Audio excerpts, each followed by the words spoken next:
Hello, everybody. I'm Larry Ridley, and this is the NFL on EA Sports. We're on to the divisional round now, 2 steps away from playing on the biggest stage in sports. It's the Buccaneers going up against the Vikings. With that, let's get up to Minneapolis as we say hello to our commentators, Brandon Gaudin and Charles Davis. We are at the newest stadium in the NFL, and its inaugural year. There's a look inside U.S. Bank Stadium here in Minneapolis. Ahead, we'll decide the second entrant to next week's NFC title game, as we've got a great one in store between the Tampa Bay Buccaneers and the Minnesota Vikings.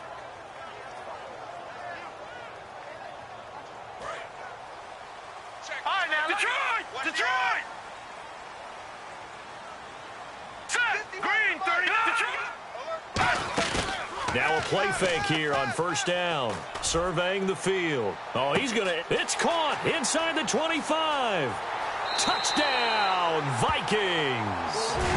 Odell Beckham, 75 yards. And the Vikings have taken a first quarter lead.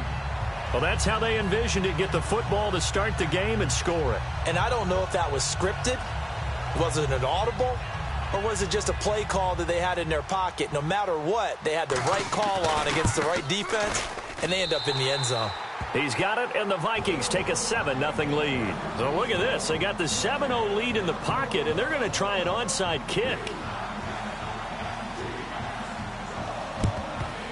And the Buccaneers able to recover. Their hands team does its job. So an onside kick fail in the first quarter. Not sure I completely see the logic there. It's not apparent, is it?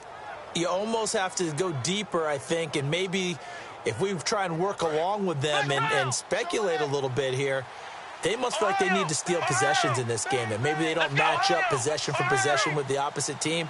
They've got to steal it and try and gain an advantage, and they tried. They just didn't get it done. Call it no gain on the play, and it'll be second down.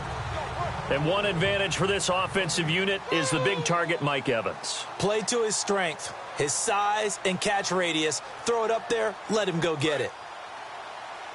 Possible run anticipation here as the D-line sandwiches together. Back to throw now on 2nd and 10. His throw incomplete. And it's possible that today the most important group could be the linebackers. Yeah, the second level, as we like to call them, right? Defensive front has to control things, but the linebackers, they do more than clean up. They help create big plays. And the Vikings with an extra defender in the secondary on 3rd. Playing coverage here. He's going to launch this thing, and he's into the end zone for a Tampa Bay touchdown. A big play there, 42 yards. And the Buccaneers are an extra point away from tying up this football game. It's good, and we're all tied at 7 apiece.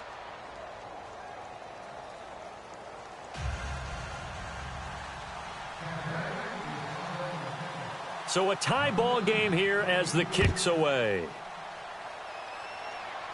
And no return on this one as the fair catch is signaled for and taken. And now out comes Minnesota. And following that long touchdown pass, a one-play drive last time, we'll see if the defense, you know they're ready. They don't want that to happen again.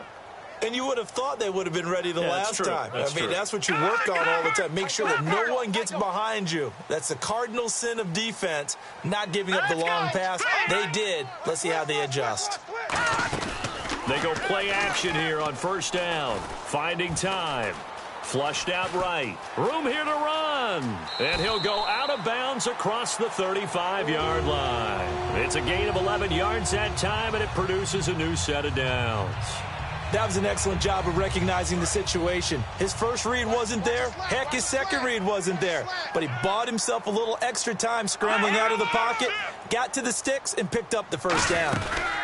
They'll run it now out of the gun. And very little room to maneuver. He'll get this down to about the 39. 3 yards on the pickup there, and it'll be second down. No. Looks like the defense in press coverage here. All right, here we go. Green, 39. Watch it now, Barney. Alert 3. Leopard. Hey, check 24. Watch it now, Barney. Here's off now on second down. He's got time. Going up top. This is caught at the 20. Good use of the pass there to pick up the first down against a defensive look that they had specifically prepared for, they told us, coming into this one. Certainly seems like they're holding all the right cards now, doesn't it? Because of their preparation. Went back, watched the tape, studied the tendencies, and they feel like they had them down cold, and they were able to use the pass against them. Give him 7 on the play, and it'll be second down. So many times you hear today's NFL described as a space game. Get your best players into space with the football in their hands. That's why sometimes you just swing it out to your runner, get him out in the flat, and let him have a chance to make people miss an open field. Looking for a seam, but finding none. He'll get back to the line of scrimmage, and that's it. They'll lose a yard, and it brings up third. All right, here we go. Here's Goff. He's got time in the pocket, but he's going to be wrapped up and driven down. Sheldon Richardson, he's the one to get him, and that's sack number 7 for him on the year.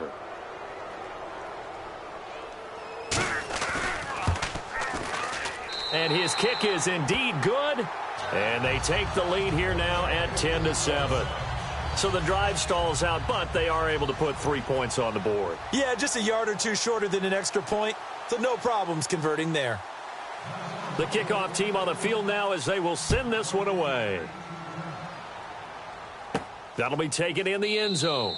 And no run back here. This will be a touchback, and it comes out to the 25-yard line. And Tampa Bay trots out there now. Last time they were out, they scored. Still trailing here, though, so some work to do. But it's okay in terms of mindset. Because they scored the last time, they're not quite as worried about being down on the scoreboard because now their confidence is a little bit higher. They feel like they've got something going, and they feel like they can attack again and put more points on the board. Are you scoreboard watching if you're the offense, or are you just focused on this drive? We wouldn't be telling the truth if we said that they didn't scoreboard watch. Everyone does it to some extent, but you've got to set it aside right now and just focus on this series. That'll take care of the scoreboard if they punch it into the end zone. Defense in a good spot. Let's see how the offense responds with a 2nd and 13 now. They come out 5 wide, 3 of them to the right side. Back to throw. It's caught by Mike Evans. They get 11 back on that one. It leads to 3rd down. That was a nicely run slant route, and what the receiver's trying to do is make the defender think he's going upfield for a deeper route, and then breaks it off, usually after about 3 to 4 steps, and cuts towards the middle of the field. And now what he's trying to do is use his body to keep the defender away from the football and give the quarterback a really nice target. On 3rd and short, the fullback Burton. Just a 1-yard gain on the play, and that'll mean a call to the punt team as it's 4th down. Normally when you see a short gain in the middle of a 3-4 defense, go ahead and pat the nose tackle on the back because he's holding things up and taking on extra blockers, which allows one of the inside linebackers to roam free and make the tackle. It'll be a pickup of only a yard, and they're able to convert here on 4th and inches. Cam Newton is one of the most athletic, most unique quarterbacks we've ever seen. And his athleticism doesn't just show up when he's flipping over guys. It shows up even on plays as simple as quarterback sneaks. So they pick up the first down after the run, and now they approach for the fresh set. They'll run it now out of the gun. And very little running room there. He did get a couple up to the 49. Well, I think we know by now that every run is not going to be broken and get all the way to the end zone. But these short ones still have their value. You can still set up your play action and throw the... That's caught inside the 20. And he gets this one all the way down inside the 20-yard line. Well, we know he's got the speed there. He needed the speed and the hands. A great catch. And because of that speed, you have to respect it as a defender. So you have to either play off or make sure you're somehow in contact with him, and he's able to do exactly what you said. Cam fighting. He lost the football. It's out. And a little bit of good fortune there. He wasn't able to get it back, but he did have a teammate on the spot able to retain possession for them. Offense with a fumble, but they recover it, and it brings up 2nd down. Let's go, Ohio! Flex round! Flex round! They come out 5 wide, 3 of them to the right side. And he fires one that's intercepted. A great read, and it's picked off. And he'll go down inside the 15 at his own 13-yard line. And now out comes Minnesota. And they split the uprights last time for 3. They've got the lead. They're not going to play this conservative. They're not hoping for another field goal. They're hoping for a touchdown. I'm with you on that one. I like where your head is. I like the way you're thinking because you're exactly right. Trying to sit on a lead and play that way, that doesn't work too well for most teams. Run your offense. Run what you do best. Exactly. Put it all the way down and try to increase your lead in a big way. And the best way to do it, touchdowns. It's a 6-yard gain on the ground, and that'll make it 2nd and 4. First play of the drive, let's give credit all around. Excellent blocking, but the guy carrying the ball, he was the finisher. A really nice run. All right, here we go. All right, now look at check 26, check 26. To throw on 2nd down is Goff. And he's got his man in stride, complete. A really good pickup of 28 yards. When I watched Jared Goff on tape at Cal, I saw a guy who wasn't just a dart thrower. You know, a lot of people said, he's perfect for the West Coast offense. I always thought he could do a little bit more, and that was the reason why. He can push it downfield. He has a good, strong arm. Now, check. Patriot. Over. Detroit. On 1st down, Goff. Looking for Gronkowski, and it's intercepted. A great read, and it's picked off. And he'll get this one out to the 50 to the midfield stripe. Now the Buccaneer offense set to take over again. Looked like they had something going last drive. Then the interception happened. Will they recover? The memory they need to keep with them is that they did have something going. They were moving the ball on offense, had a nice sequence going. Don't worry about the other part. You can't get that back. Let's go back to what you were doing well before. I thought you were going to say they need to have no memory, but remember the good part, forget the bad. I like that even better. On the move to his left. Able to shake him off. And he's going to have to eat this one as down he goes. He'll wind up losing a full 9 yards here on the sack. Now it's 3rd down.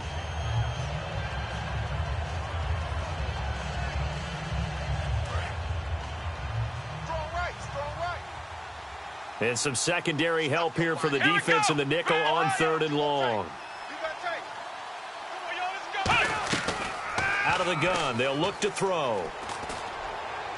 And that's going to be too high, out of bounds and incomplete. Alshon Jeffrey, the intended receiver, and that brings up 4th down. Well, no second guessing the call here. It was 3rd and long, so throwing the football was probably the smart play to try and pick it up. But they don't get it, and now the defense goes off the field feeling pretty good about themselves, gaining some momentum as they force them into a likely punting situation. They'll set up a throw. By Cam fighting. He lost the football. It's out. And the Vikings pick up. There he goes, right side. And they're going to bring this one back. It's a fumble return, a scoop and score for the Vikings. 2nd time he's lost a fumble. This one hurts more. It's returned for 6. He's been under a lot of duress, hasn't he?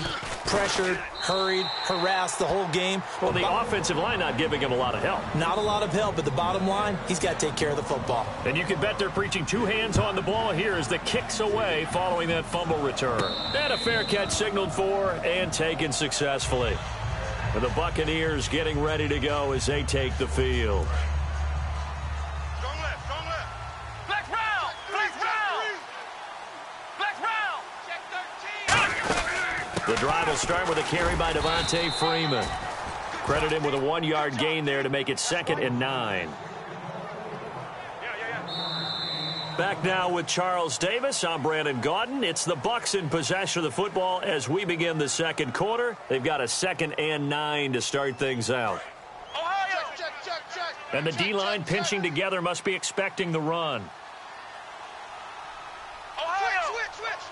They come out 5 wide, 3 of them to the right side. Now a shotgun snap as they'll look to throw. Firing quickly here, and that's complete. Only 3 yards on the catch.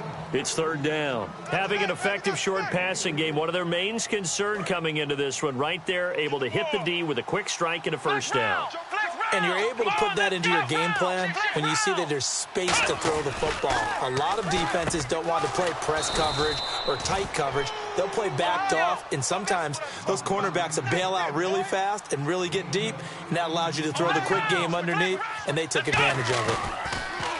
Now a play fake here on first down. He'll buy some time right. Cam fighting. He lost the football. It's out. And a big seam, and he might go all the way. And they are going to bring this one back. It's a fumble return, a scoop and score for the Vikings. So that is now 2 fumble return touchdowns. And you're talking about something that's going to drive a head coach crazy. Without a doubt. But for the defensive guys, once you do it once, you create a frenzy. Everybody wants to get involved, and they got it done a second time. So here's the kickoff now as they'll get it again following that fumble return for a score. Here comes the Tampa Bay offense now heading back out onto the field. Back. Here we go. They'll come out throwing here on first down. He goes underneath to Freeman. And he's going to be out of bounds at the 39. A really nice pickup of 14 yards, and it moves the sticks.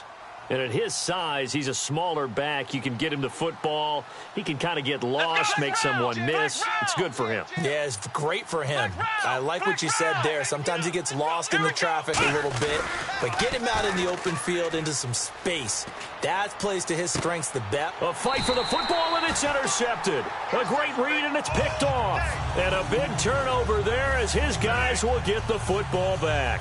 And now out comes Minnesota. And following the interception, just any interception, are you a little bit more cautious when you start that next drive, or no, you just throw that out the window? I think you are. I don't think that there's any way you can run back out there and go, totally didn't affect me. Let's just go ahead and be loose with the football again. You're going to take care of it, but you have to be careful about being too cautious because now you can't run any offense at all. Still want to attack. We'll see how they attack them here. So the D-line's going to spread out. Now let's go. No. Check. Back to the air. Goff on second down. He's going to let this one go deep. And that's caught inside the 30. Touchdown, Vikings. Brandon Cooks, 82 yards. And the Vikings find a way to stretch their lead.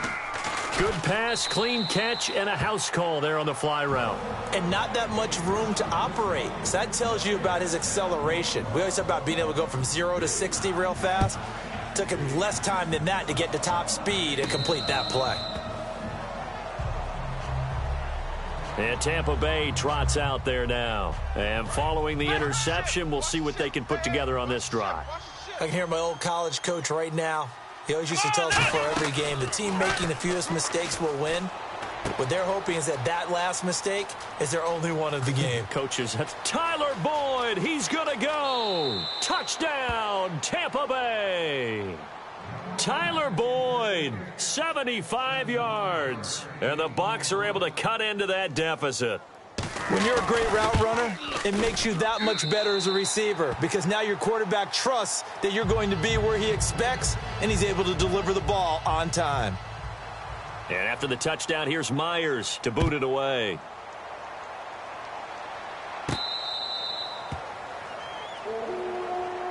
And now out comes Minnesota. And they were able to punch it in the end zone last time. They'll be looking to do that again here for the defense. Obviously, they'll be looking to stop them from punching it back in the end zone. It always is punch-counter-punch, isn't it? And which team has the advantage? Well, let's just go back. Last time on offense, they rolled downfield, got into a good rhythm. You can see a little more bounce in and out of the huddle. You can see the sideline really get into the game. So defensively, you're thinking to yourself, how do we take that away from them? How do we get the advantage back? Let's see what they come up with. I think pressure is always the first way to go.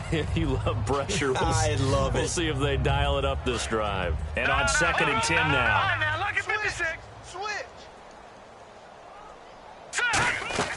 2nd and 10. Goff again. Wide open receiver complete. Past the 20.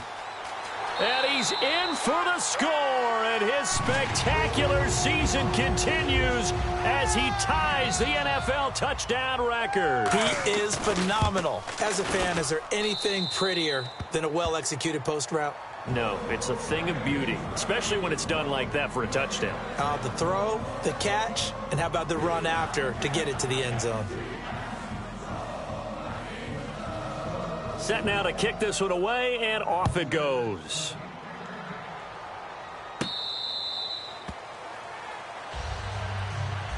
So out come the Bucs now. And last time the formula was pretty simple. One play drive, long pass. That maybe they just want to do that again, right? And that's exactly how you want to draw things up. Whether it's on your grease board, right, in your playbook, one play drive is exactly what you want on offense. What they have to be careful of is not having a letdown. It was real easy last time. They can't expect that going forward. Yeah, we'll see if it's that easy here. When you see zone defense and you know you got a drag route on as your primary call, you got to be really careful as a passer about how far you let your guy go because he might wander into some tough coverage. It'll go as a gain of 6 that time, and it moves the chains as well. On first down, he'll drop to throw. Eluding the pressure right. He's going to let this go deep, back over the middle. And look at this. Cam Newton intercepted a 3rd time. A great read, and it's picked off. And he'll go down inside the 15 at his own 13-yard line. And now out comes Minnesota. And that recipe on their last drive that resulted in a touchdown looked pretty good, so they'll be hoping to do that once more. And it takes me back to when we sat with the offensive coordinator and the head coach. They felt pretty good about their game plan and thought there were some holes in the defense, and they exploited them the last time out. Let's see if they can come back and put together a similar drive. And we'll see if they can do just that. Throw complete right side to Cooks. 20, 10, touchdown, Vikings.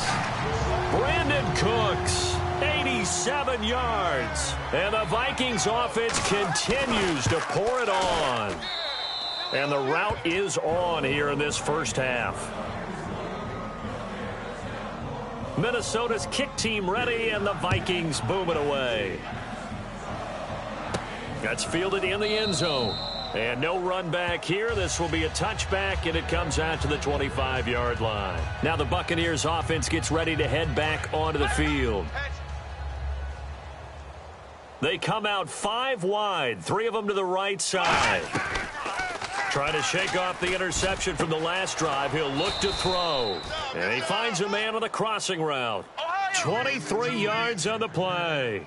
And now with that completion, he's north of 200 yards here in the first half. And he's going to break our statistician Marvin, isn't he? Because Marvin right now is just tallying it up. Hope his hand doesn't hurt too much doing this or keeps hitting the calculator. But my goodness, what a start he is off to. By the end of this game, he could have monster numbers. He just wants to continue to be accurate. Let's go! From the shotgun, he'll look to throw. He completes it to Boyd. Touchdown, Tampa Bay. Tyler Boyd with his 2nd touchdown here in this first half. And the Bucs are able to cut in now to that deficit. Now he's having a nice little first half here, partner. And it's a first half that leaves us anticipating what can still come. I mean, 2 touchdowns already here through the second quarter. There could be plenty more before this game is over. Protection was great. He had time to... And now the Vikings are going to stop it here on defense with a timeout. They'll have 2 remaining as we step aside here in this second quarter. And after the touchdown, here's Myers to boot it away. That'll be taken in the end zone. And no run back here. This will be a touchback, and it comes out to the 25-yard line. The Vikings offense now, they get ready to head back on the field. And they will simply, Charles, be looking to duplicate what they did last drive when they were able to push it in for 6. And they hope it'll be that easy, right? To be able to take exactly what happened before, replicate it. They may have to make a few additional changes along the way because I'm sure the defense will make some adjustments, but they've got to have great confidence having scored the last time out. Over the middle to Beckham. And he'll be taken down, but not before he gets into enemy territory. And the offense lining up 1st and 10. A great job pulling that one in from a guy, as we know, who can really blaze. He's got a lot of speed. And that speed can work for him so many different ways. Sometimes he just takes off and goes and just runs past people. Sometimes you get people to back off so far that you can catch everything underneath. But still, at some point in the game, you probably have to make some contested catches, right? Sometimes you have to go up and beat a defender for the football. He has that in his arsenal as well. Showed it right there. Play action. It's gone. He's going to go up top again. And did he get the feet down? No. They'll say he did not. It's incomplete. I'm laughing to myself because I could just hear in film session. But, Coach, I was throwing it to Odell Beckham Jr. Of course I thought he was open. They'd love to go deep downfield to him, though. Such a threat. Yeah, a rare incompletion because most of the time we expect him to actually come up with the catch. Detroit! Detroit! Sponge! Sponge! No! Gun! Watch safety creep! Watch safety creeping! Throwing on third. Goff surveying the field. And incomplete. The contact made the ball roam free and brings up fourth down. Way to go, guys! So much of this game is focus and concentration. And whenever I see guys running the in route, I know that in the back of their mind, they're always wondering who's lurking inside that might put a big hit on them as they try and catch the ball. Detroit! Back 99 Philly, here we go! Wide! Get wide! Watch him now, Barney! Barney! No. Check! Patriot! Here we go on fourth. Goff. And this is caught. It's pulled in by Gronkowski. 17 yards on the pickup. And on fourth and long, somehow they're able to keep the drive going. Back 99! Watch him now, Barney! Whip! Watch the whip! Set!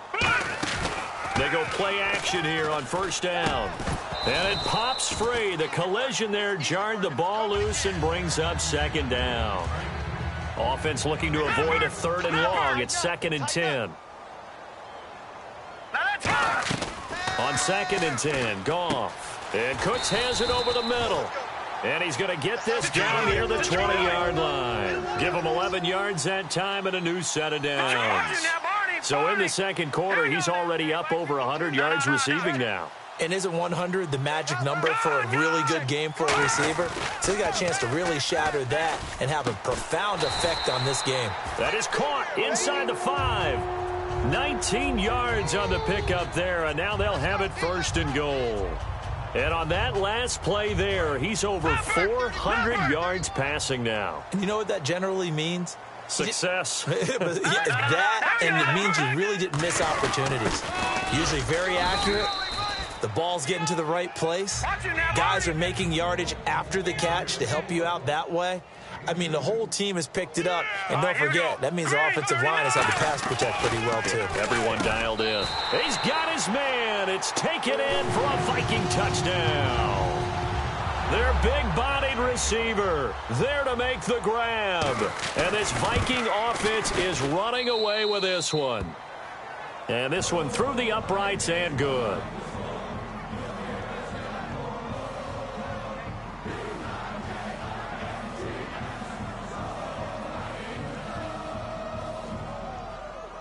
Minnesota's kick team ready, and the Vikings boom it away. That'll be taken in the end zone. And no run back here. This will be a touchback, and it comes out to the 25-yard line. Now the Buccaneers offensive unit back out on the field. And they're going to need another score. Got one last time, but still down here. When you're playing catch-up, every possession becomes crucial, doesn't it? It's vital. Get back out on the field, punch it in the end zone again. They know it's not easy, but what they do have going for them, they did score the last time. They think they've got a good formula working. And what about the defense? Well, now you're just saying to yourself, okay, we gave up a score last time. What adjustments do we need to make to slow them down now and get the ball back for our own offense? Is it more pressure? Is it more zone? What do they have to do? They're trying to figure that out themselves. We'll see if they can figure that out right here. 23 yards on the play. Well, even after all those interceptions, he's not deterred, still confident to go deep at work there. I think all the old rules about playing that position still apply. And his pass is intercepted for the 4th time today. A great read, and it's picked off. And a big turnover there as his guys will get the football back. And now out comes Minnesota. And that last drive, a long drive, but not just that. They had a great air attack going. Do they stick with that? I would think that they would, because if they were confident enough to do it on the last drive, starting backed up in their own territory, why would you change anything? They've got to be confident about what they're presenting and continue to do so. Yeah, because the secondary, they really look clueless. And that was amazing because that drive went and went, no adjustments, and no big plays by the defense to knock the ball away. On first down, Goff. And his throw's going to be incomplete. Let's give some credit to the defensive guys on that play. Able to bat that one away. Sure looked like they were trying to hit the corner route. So they're still at the original line of scrimmage here. 2nd down and 10. right, here we go. They'll fake the handoff. Now Goff. Oh, the Buccaneer pressure too much. Down he goes. Call it a loss of 5, a big sack to bring up third down. They're going to hurry back to the line now. And the Bucs with an extra defender in the secondary now on third down. Off play action. Here's Goff. Looking left sideline. It's complete. And that one results in 35 yards. There will always be a place for methodically marching the ball downfield.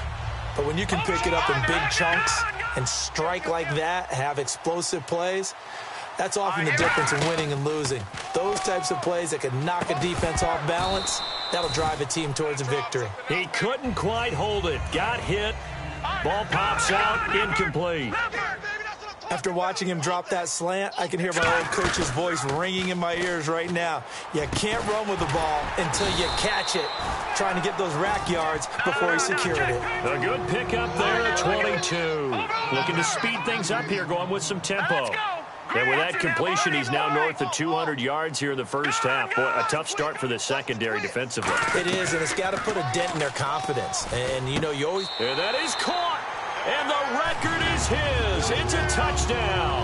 I heard a coach talk about those late-in-the-half scores, especially ones that give your team a pretty decent cushion. He said those could be the ones that could finish off a squad if you let them. Yeah, they've got the cushion. This half has been theirs. Extra point attempt to come here. And the route is on here in this first half.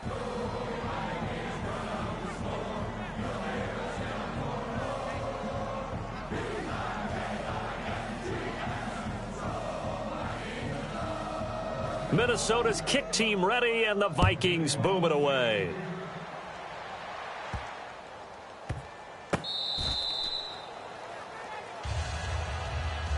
And now the Buccaneers offense gets set to head back onto the field. And what do you think goes on here in this situation? If you got the football, you're trailing, you're back in your own territory with just a little time. Do you try something? You're thinking about jump-starting your team, right? You just mentioned it. They're down. They're trying to get back into the game.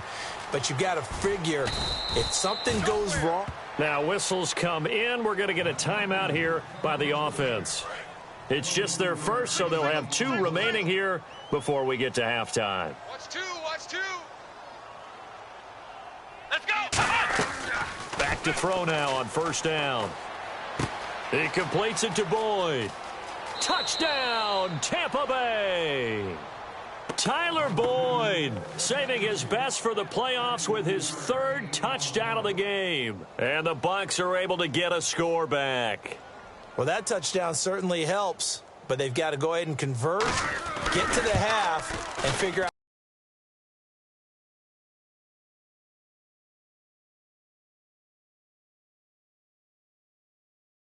down this lead in a second, don't they? Yeah, they still need to regroup, and they still need to end the second quarter strong. A little bit of time left.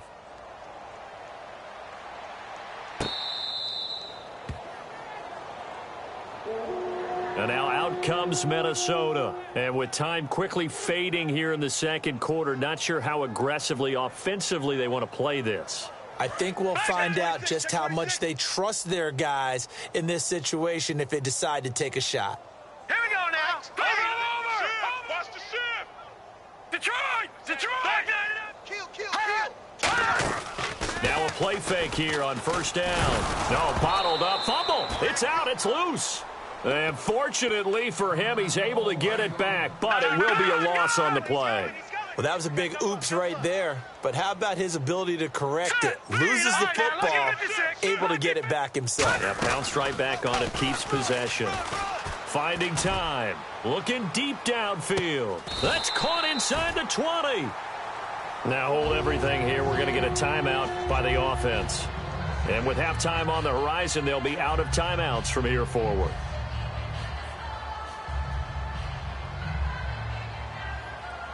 So after that big gain, let's see what else the offense has up its sleeve. Here we go. Here we go now. Detroit. You got tape. Leopard. From the red zone now, Goff.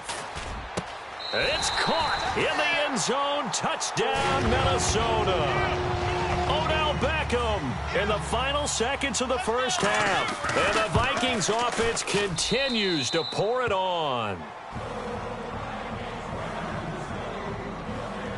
Out is the kickoff unit as they run up and send this one away. This will be taken very short. And not wanting to risk anything here late in the half, he'll just take a knee and they'll bring the football out to the 25. Now the Buccaneer offense set to take over again. And from this spot in the field with the clock where it's at, you think we're just going to see a knee and that's it? And I think in this situation, that's the proper play. But Jeez, they don't even want to let their guys get a drink of water. All right, third quarter, let's get to it. Both teams appear ready for the fight ahead, and we resume action here in quarter number 3. A gutsy call there. You exit the locker room with a lead. Try the onside kick. It didn't work. And you just wonder what the gain was there. They were already in the lead. They were in control of the game. They may have given momentum now to their opponent and maybe kick-started things going in the opposite direction. And he was hit as he threw it there, and it forces it incomplete.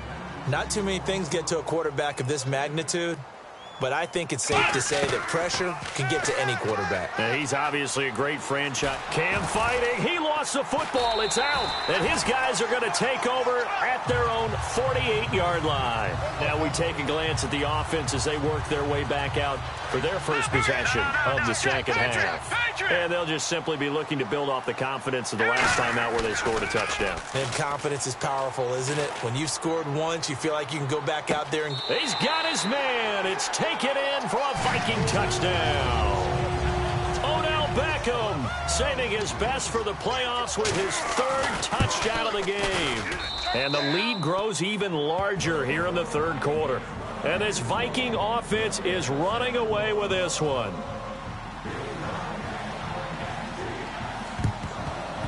Well, the Vikings are pointing. They've got it.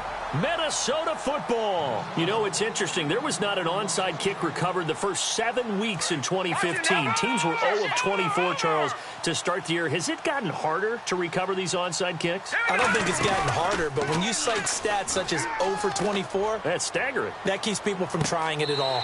It's caught in the end zone. Touchdown, Minnesota. Brandon Cooks saving his best for the playoffs with his third touchdown of the game. And the Vikings offense continues to pour it on. Minnesota's kick team ready, and the Vikings boom it away. That'll be taken in the end zone.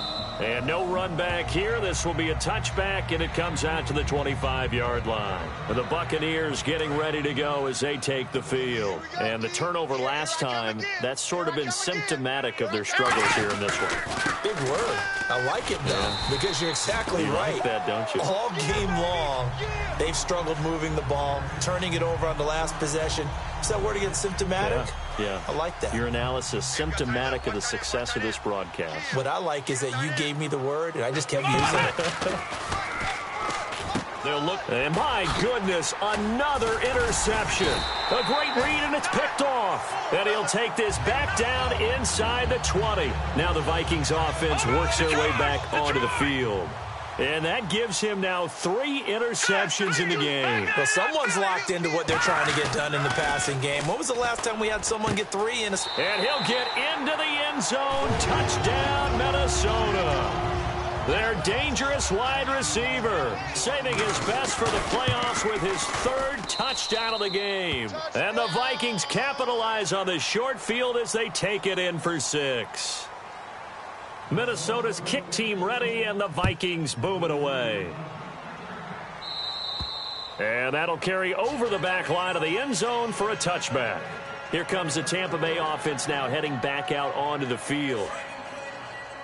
Shift together here from the D-line. They'll run with Freeman here to begin the drive. And he'll push his way forward to about the 32. It's a 7-yard carry to set them up with a 2nd and 3. Some runs are blocked so well, you almost forget that someone has to carry the ball to gain the yardage. The leverage by the offensive line to create space up front, really well done. And he'll bring it up here to right at the 40-yard line. First down and 10 now for the offensive group. So many teams want to throw the ball in this situation nowadays, but I love watching a team that has enough confidence to go ahead and run the football in that situation. And he can't find anywhere to go with it, and he goes down. It'll be a loss of 7 on the sack, and it brings up second. Sometimes I watch games and wonder why they use play fakes on certain passing situations because it's not going to fool anyone. I don't know if that was the case here, but the end result was the same. No one fooled. The quarterback was hit. Tough day. Tough sledding right there, and it's been that way the entire game. Not a whole lot of room to ramble for him. Yeah, you're right. It's been that way all afternoon. Didn't get a whole lot better there. And he's brought down, but not before getting across midfield to the 45. We often, with Cam Newton, talk a lot about his legs. Don't forget about that arm. He can throw it on a rope. He can loft it. He's got the touch that... And now the Vikings are going to stop it here on defense with a timeout. It's just their first, so 2 remaining as they burn one here in this third quarter. They'll look to throw. That's incomplete. Nearly another pick. My goodness. Now play number 7 of this drive, but it's a tough 3rd and 9. Well, an incomplete pass certainly doesn't look like a good play. For the guy throwing it today, as many interceptions he's thrown, he's got to feel a sigh of relief that the ball actually hit the ground and didn't go in the other direction. It's a loss of a full 3 yards, and it brings up 4th down. I guess they figure they got to start taking some chances. Here's a big one in this third quarter as he'll go for it on 4th down. He'll look to throw. And now here is another interception. A great read, and it's picked off. And to the 40-yard line, that's where the return stops. And out now come the Vikings. What a nightmarish game he's having now. 6 interceptions that he has thrown. Absolutely unbelievable, isn't it? Hard to believe we're watching this and have seen it, but it just tells you about the game of football. It giveth and it taketh away. Yeah, the guys, though, that have thrown 6 interceptions in a game, the likes of Peyton Manning, Brett Favre, I think Joe Namath, he did it 3 times. And he'll be hit as he releases it, and that'll fall incomplete. Well, the numbers have been good in the passing game, and certainly a big reason why they have the lead. But now here, third quarter, maybe go to the run game a little more? Yeah, perhaps. I mean, after that incompletion, a little credit to the defense for shutting them down on that play. Maybe you try and run the football a little bit more in this spot. But they have to feel good about how they've been throwing it overall. Now a play fake, and it's gone. He's got time. He's going to go for a big play downfield. Trying to get it to Beckham, and it's intercepted. A great read, and it's picked off. So out come the Bucs now. And in enemy territory last time through the interception. We'll see what they do on this drive. Can't wait to see how it alters what they decide to do in play calling. Do they continue to throw the ball? Do they want to lean more on the running game? It'll be an interesting sequence of plays that they've got coming up. Well, this is taken in. It's complete. And he'll be taken down, but not before he gets into enemy territory. And at this stage, down in the second half, looks like they just wanted to find a way to get it in the hands of their playmaker, and they did. I think you're exactly right. I don't think the coordinator's looking at his play sheet and trying to figure out which play will work well. He's trying to figure out how to get the ball to the playmaker that you just described. Looking down at that sheet, you find people plays, not necessarily X's and O's, and that's exactly what they did there. Boy, and now they can't even get a play off.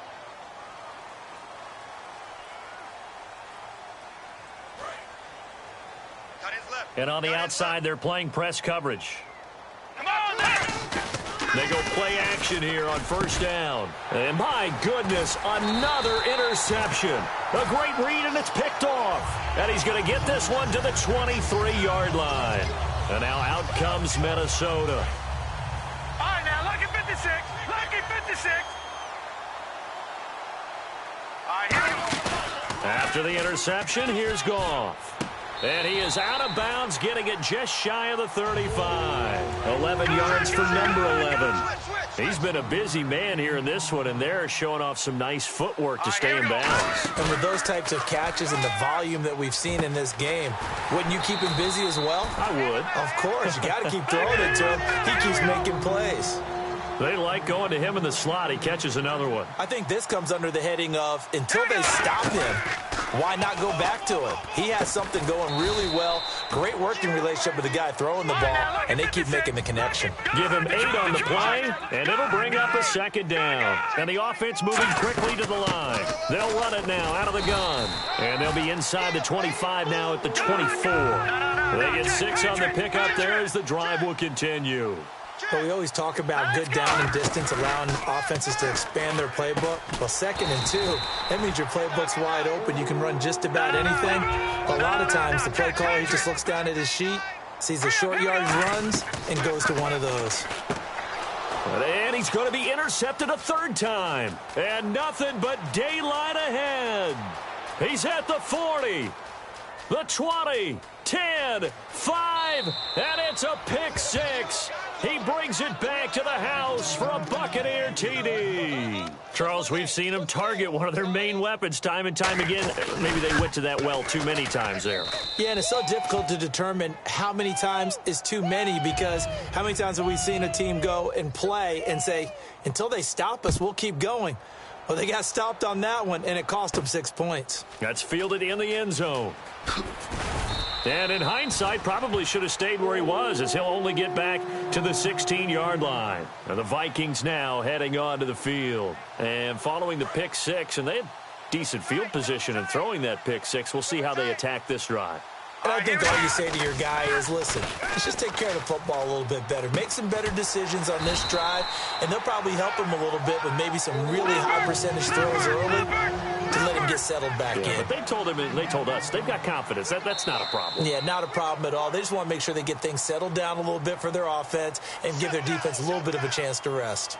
And we return, welcoming you back to Minneapolis. And this is a blowout so far as we get set for the 4th quarter. A very one-sided affair. Hurry up, here we go. Detroit! Detroit! Now a 1st down throw. Goff. Throw complete right side to Cooks. A good pick up there at 20 yards. And now it looks like they're going to be in the hurry up. Now a play fake here on 1st down. Over the middle to Beckham. They give him 15 more, and it's another 1st down. And when an offense is doing a nice job selling the play-action pass, a lot of responsibility shifts to the linebackers. They're the ones that have to determine run or pass and get to the proper places on the field. And down inside the 15 he goes. Give him 18 on that one. And it'll give the Vikings a 1st down. Goff now to throw. And no escaping this time as he'll go down. They got him for a sack. Watch it now, Barney. Barney. Possible run anticipation here as the D-line sandwiches together. Goff now looks to throw. And his pass is intercepted for the 4th time today. A great read, and it's picked off. Now the Buccaneers offense gets ready to head back onto the field. And the interception last time on the opponent's side of the field, certainly not what they wanted. Put it mildly, that is so frustrating because that signifies there's a drive going on. You're in a good spot. Great place to run some of your best offense. Instead, they turn the ball over. Yeah, turned the ball over last time. See if they can avoid doing it here. It's a 9-yard pickup on the play, and it'll be 2nd and about 1 yard. And they're going to speed things up here. He'll look to throw. Try to lay one up deep. And now here is another interception. A great read, and it's picked off. And his guys are going to take over at the 21-yard line. And now out comes Minnesota. And they had a nice little drive going last time. Threw the interception in the red zone. Costly. Bad enough to throw it anywhere, but that drives coaches insane when they're thinking about, hey, we've got a shot at points already. We're already in a spot where you're thinking you've got 3 on the board for sure, and to come away with nothing, that's a really tough one for them to swallow. Yeah, will they make up for it? Love the call by the offensive coordinator, recognizing the situation very well, calling for the play-action pass and completing it. On 1st down, it's gone. He's going to air one out.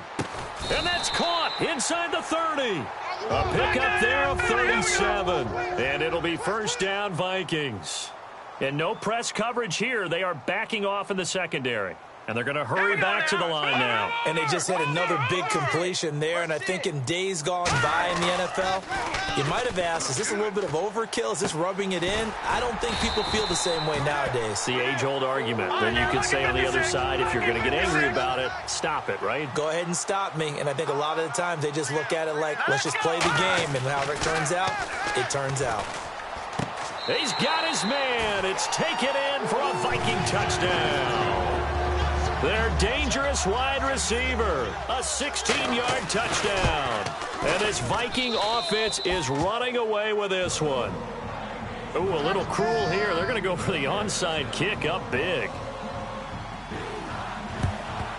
And the Buccaneers able to recover. Their hands team does its job. Well, fourth quarter, they felt like they needed the football back. Unfortunately, they couldn't get it. And I know we brought analytics into the game, and someone has said here that the data says that when a team's expecting an onside kick, 80% of the time, the team expecting it, they do actually recover the ball, which is what we saw here.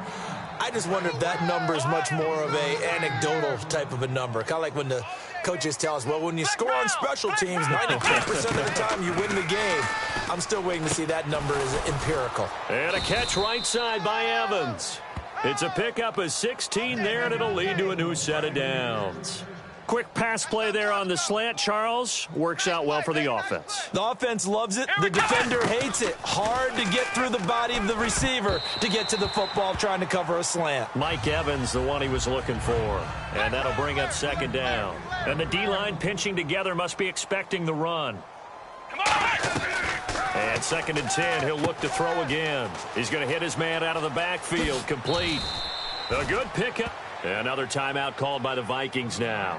That's going to leave them with just one remaining here in this fourth quarter. And now a first down following that long gain. Freeman, the lone man in the backfield. They go, and Evans hauls it in. Touchdown, Bucks. Mike Evans from 4 yards out. And the Bucks are able to at least knock this deficit down a bit. And they make the score a little bit more respectable here in our final quarter of play. And after the touchdown, here's Myers to boot it away. That'll be taken in the end zone. And no run back here. This will be a touchback, and it comes out to the 25-yard line. And now out comes Minnesota. And they're going to go soft on the corners. Now a play fake, and it's Goff. He's got time. And down he goes. A Buccaneer sack. He couldn't get rid of it. He takes a sack for a loss of 6 to bring up second down. And now they're in the hurry-up. Here we go now. Blue landed. They'll fake the handoff. Now Goff. And his pass incomplete. Brandon Cooks, the receiver he was going after. And it's third down.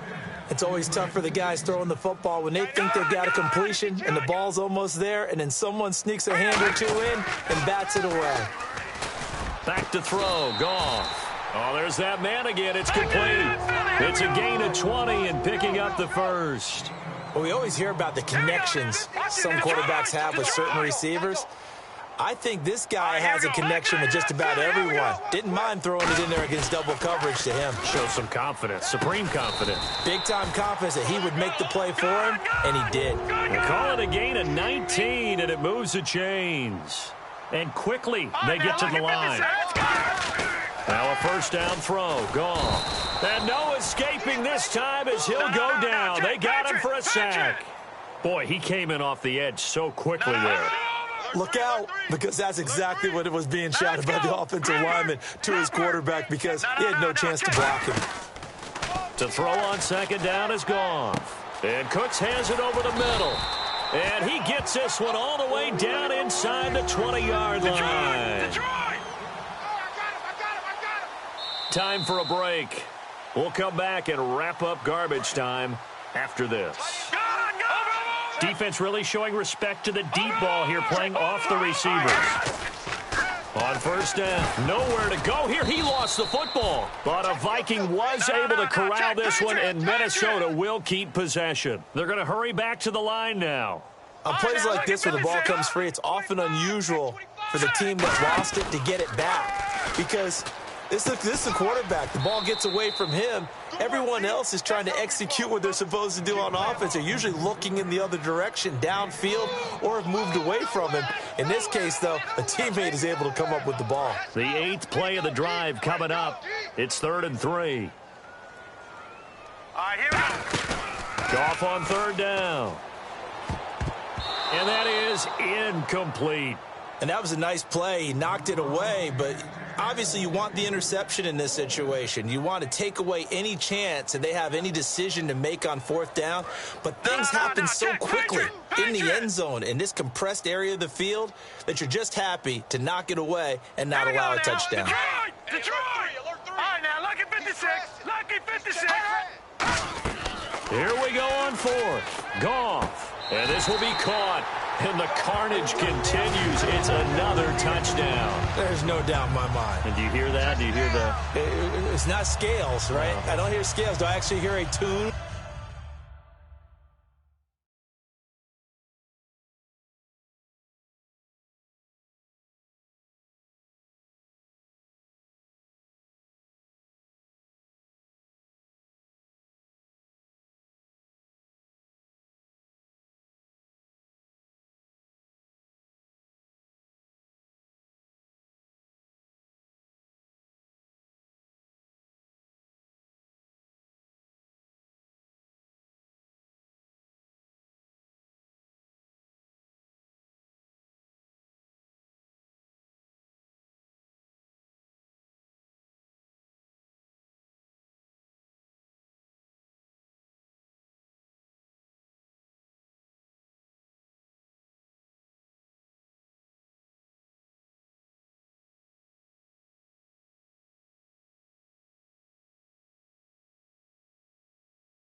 Hello, everybody. I'm Larry Ridley. You're tuned into the NFL on EA Sports. With a spot in the Super Bowl on the line, everything is on the line in today's conference championship matchup. It's the Saints going up against the Vikings. On the call here tonight, let's send it out to our guys in the booth. That's Brandon Gaudin and Charles Davis. We are on the eastern side of downtown Minneapolis at the gorgeous new U.S. Bank Stadium. Coming up, it's a battle to represent the NFC in this year's Super Bowl, and we've got a classic in store between the New Orleans Saints and the Minnesota Vikings. This is fielded a couple yards deep.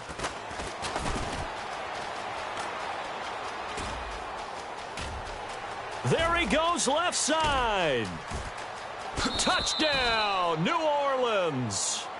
Their dangerous wide receiver with a return of 102 yards. And the Saints have taken the early lead. So how about that? You want to talk about coming into a hostile environment and just silencing the crowd. They just did it. Couldn't be a better start. There's no way. All week long, they've talked about having this type of a start, but I think they looked at it from the offensive team's perspective. You know, get the opening kickoff. You guys control the ball.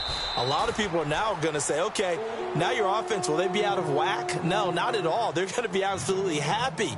They're relaxed. They took care of business for them. They don't have any pressure now. They can just go play. Here we go now. Detroit! Detroit! Watch him now, Barney! Barney! Shift together here from the D-line. Now a play fake here on first down. Oh, he's going to take a shot right away. And it pops free. The collision there jarred the ball loose and brings up second down.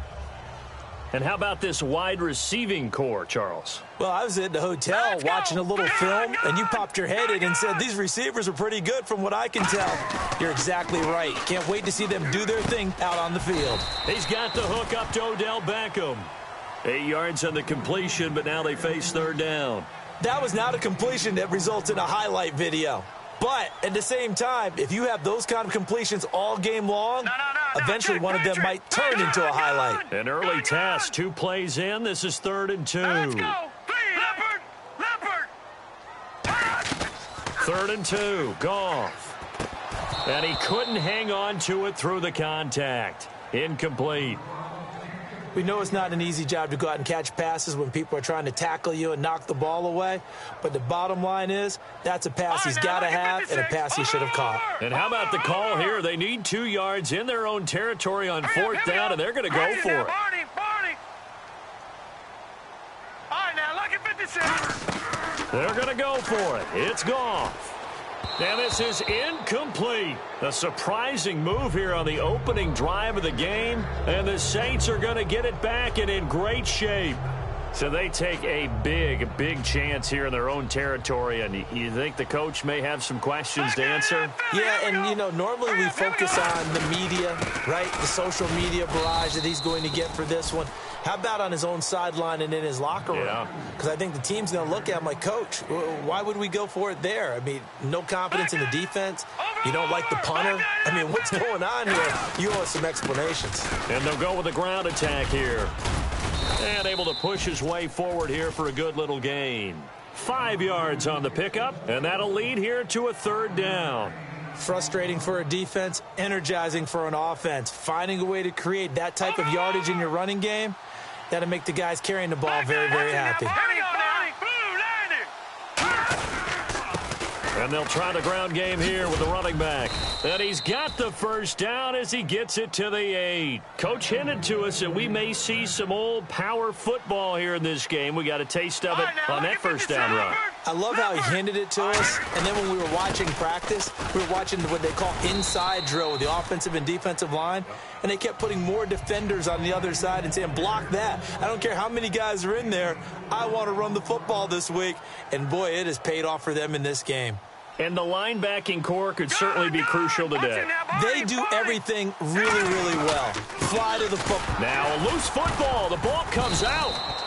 Wow, that ball gets knocked free, but a teammate comes along and scoops it up. It's almost like baseball. Guys at bat, people are on base in scoring position. One guy doesn't get him home. The next guy comes through and picks him up. And avoids the turnover. And to give this time to the tailback.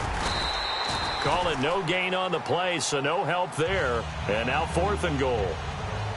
Looking at this situation, if you're at the 1, the 2, maybe you go for it. From here, you kick it. I agree. I think you have to get points in this situation. 4th down, I don't chance it at all. I put the points on the board and go back and regroup. So the drive takes them inside the 10, but it ends with just 3. And a nice job defensively to rise up and make sure they didn't get in. That's fielded in the end zone. And he'll take it back to about the 19-yard line. And now out comes Minnesota. And on that last drive, went for it on 4th, turned it over. But good job by their defense, though. They held them to 3. But this offense, they've got to be a little bit better, a little bit more careful here. And sometimes when you see these calls on 4th down, when they decide to go for it, it's not necessarily the coach saying, I believe in my offense. Sometimes the coach saying, I believe in my defense. He's got a man complete. And he will finally be taken down, but not before he reaches the 38. Now, that play will end up on the highlights, and you'll see it all over the place. But what you won't see, the offensive line that bought the extra time, that allowed for the big completion downfield, those guys made that play possible. And he coughed it up. And bringing it in right side here, Beckham. And a big turnover there as his guys will get the football back. The Saints offense now, they get ready to head back onto the field. And last time they got 3 points, but it was a chip shot field goal. And when you go to the sideline after a chip shot field goal, maybe the offense not too happy. It's a balancing act, isn't it? Because you're exactly right. They're none too pleased that they didn't punch it in for 6 points. But they also have to remember they did put points on the board. 3 points is 3 points. And in this league, you take points when you can get them. Not easily done. Now a handoff here to his running back. And he is going to lose yardage here. So he loses 3 yards there. Now 3rd down. 2 plays in a row, the defense won, stacking up the running game. They've got to feel good about themselves, but something has to be in the back of their minds. Are we being set up for something big? They've got to be careful. Out of the gun now on 3rd down. He's got his man on the crossing route. And he's brought down after a good gain. And they're able to convert on 3rd with a solid gain of 23. And after that completion, you can understand why so many teams in the league are emphasizing speed on defense at every position. The tight ends have created so many tough matchups now. If you can't run with a tight end as a linebacker, this is going to be the result every time. 5 yards is the tally on 1st down. That brings up 2nd and 5. Offensive linemen love creating space for their guys carrying the ball. But when that guy also breaks tackles and creates extra yardage, they almost feel like he's one of them, and they really embrace him.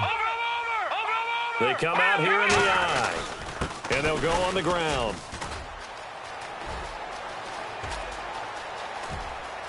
And he is into the end zone. Touchdown, New Orleans.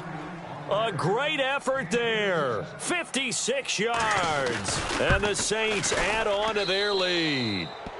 And he puts it through. The kickoff unit is out on the field, and they will send this one away. That'll be taken in the end zone. And the decision to bring it out is going to cost him about 7 yards all told as he's taken down back shy of the 20. And now out comes Minnesota. And they had the fumble last time that led to a touchdown. That's a no-no.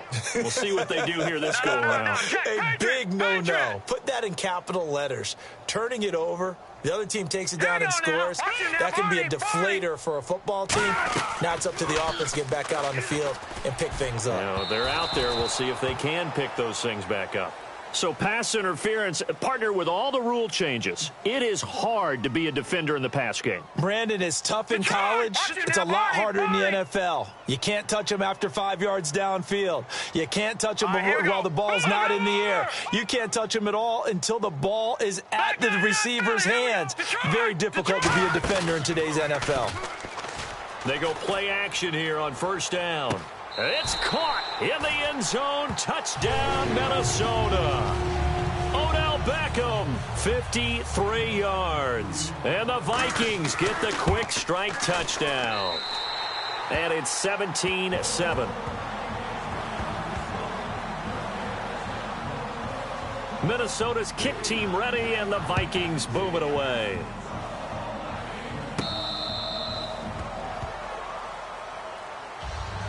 Now the Saints get set to trot out there. And now last drive so successful with the ground game, ending in a touchdown. Do you stick with that formula? That would be the number one thing you would think of, but so many guys now would look at it and say, we've got them set up so well for play action. Now's the time to take a shot. Yeah. But, you know, there was a big-time coach in the state of Ohio who once said, if you throw the ball, if you put it in the air, 3 things can happen, and 2 of them are bad. Is that Woody He would have Hayes? kept it. And he is into the end zone, and the touchdown record is now all his. Well called, well blocked, and then he just made a great play. That was an athlete going a long way. Yeah, how about the suddenness, too, of just getting there and taking off and going? For the defensive guys, plays like that really hurt. The kickoff team on the field now as they will send this one away. That's fielded in the end zone. Oh, a nifty juke there. Not much fun for a guy trying to tackle him. Now the Vikings offense gets set to take over here. And following that long touchdown pass, a one-play drive last time, we'll see if the defense, you know they're ready. They don't want that to happen again. And you would have thought they would have been ready the last true. time. That's what you work on all the time. Make sure that no one gets behind you. That's the cardinal sin of defense, not giving up the long pass. They did. Let's see how they adjust. And they talked about how important the passing game was going to be against that defensive look. Good job there going to the air for the first down. It's all about preparation. It's all about planning. And then it's about execution. So they put it all together in practice. Okay, this is what we think we're going to see. This is how they get to it. And then when the game comes, read it and attack it. Throwing right, and that's complete. And they're able to get this one past the 30 down to the 25. Never make the mistake that the slot receivers, especially the little guys like we're watching here, are just quicker than fast. A lot of them combine quickness and speed, and they catch a lot of footballs, as we just saw there. They hand this one to Gronk. And he's going to fight his way forward here for a modest gain. They give him 4 yards there. It'll be 2nd and 6. All right, here we go. Detroit! To throw on 2nd down is Goff. He's got his man. It's taken in for a Viking touchdown. Odell Beckham with his 2nd touchdown in this opening quarter. And the Vikings are able to cut into that deficit. It's up and good, so they claw back into it, 24-14 now. Boy, a little panic here early. A first quarter onside kick.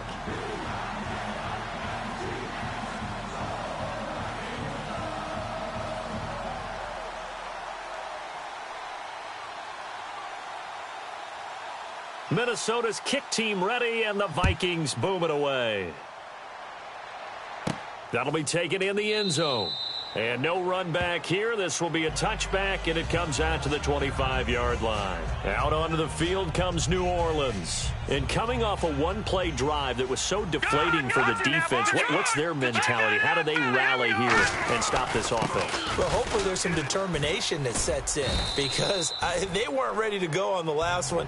Give all the credit to the offensive guys for getting it done, but to allow a run of that length, that's just not being prepared. So now, are they determined? Are they ready to read their keys and make the proper plays? And we'll see how determined they are. And now here's a carry heading left. Looking for a cutback lane, but nothing there as he's met at the line of scrimmage. Well, that's not a run that's going to make any of the highlight tapes, but they've been moving it well all game on the ground. This is another one that keeps them moving forward. So 2nd down was a run play. Now let's see what they do on 3rd. They come up in an empty set. 4 wide receivers, 1 tight end. And he finds a man with a crossing route. And he's finally taken down, but not before getting across midfield and across the 45-yard line. With Charles Davis, I'm Brandon Gaudin. It's Saints football to begin quarter number 2. And they're on the move here. They've got it 1st and 10.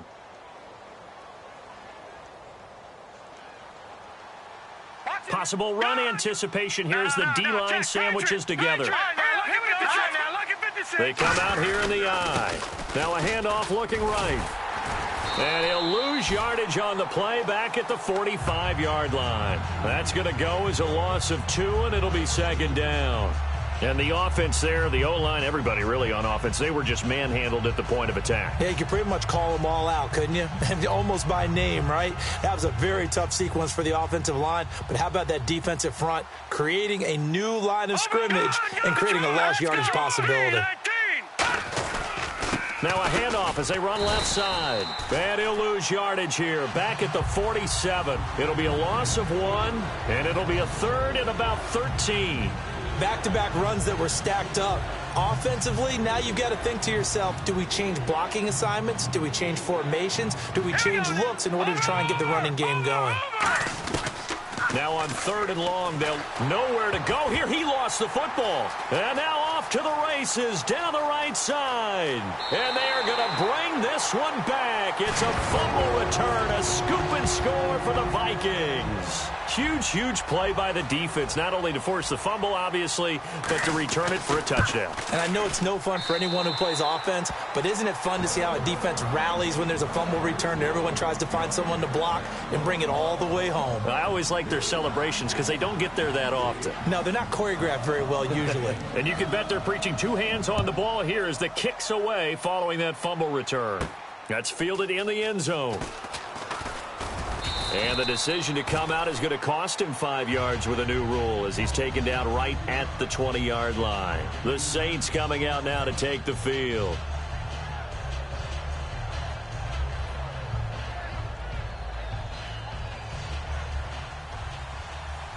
Watch him now, Barney. No.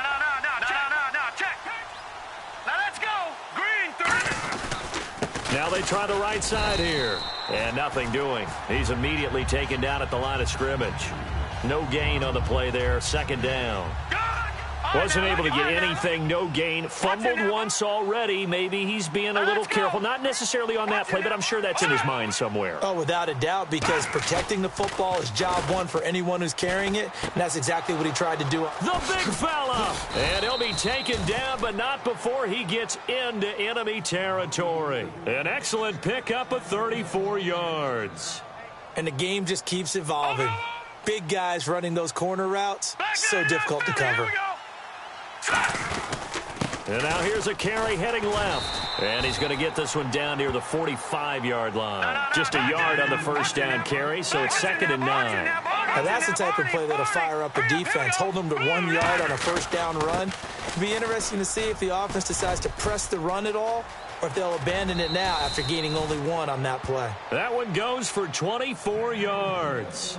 This guy's well on his way now to a big game on the ground. It's another good run there. Puts him over the century mark in yardage, and we're still in the 2nd quarter. So the run moves the chains, and here we go on 1st down. No. They come out here in the eye. They'll give it to him right up the gut. And he is going to lose yardage here. A loss of a full 3 yards, and now it's 2nd down. They tried to run the counter, just that the defense wasn't fooled. And when they're not fooled, you see the end result, because what you're doing there, you mentioned the counter. You're using your offensive linemen sometimes to pull or move to influence the defensive front to go in that direction and create the space back in the other side and block it appropriately. But you're exactly right. Didn't move him. Sat there waiting for him and made the play. And on 3rd down, a nickel formation here defensively. They'll drop to throw. Throwing left side here, and it's complete. They'll get 11, but it'll still lead to a 4th down. They didn't get the first down, but I have to say I do like the call. I like what they were trying to do. Try and hit your receiver on the run and see if he can pick it up. Keep it on his feet, get a little rack yardage. Yeah, but a nice job defensively to get to him and keep him short of the first. So it goes down as an 8-play drive, and they cap it with the field goal. Yeah, they were able to pick up a few first downs along the way, but they couldn't keep the momentum going all the way into the end zone. Now the Minnesota offense set to take over again. Last time they were out, they scored. Still trailing here, though, so some work to do. Leopard! But it's okay in terms of mindset. Because they scored the last time, they're not quite as worried about being down on the scoreboard because now their confidence is a little bit higher.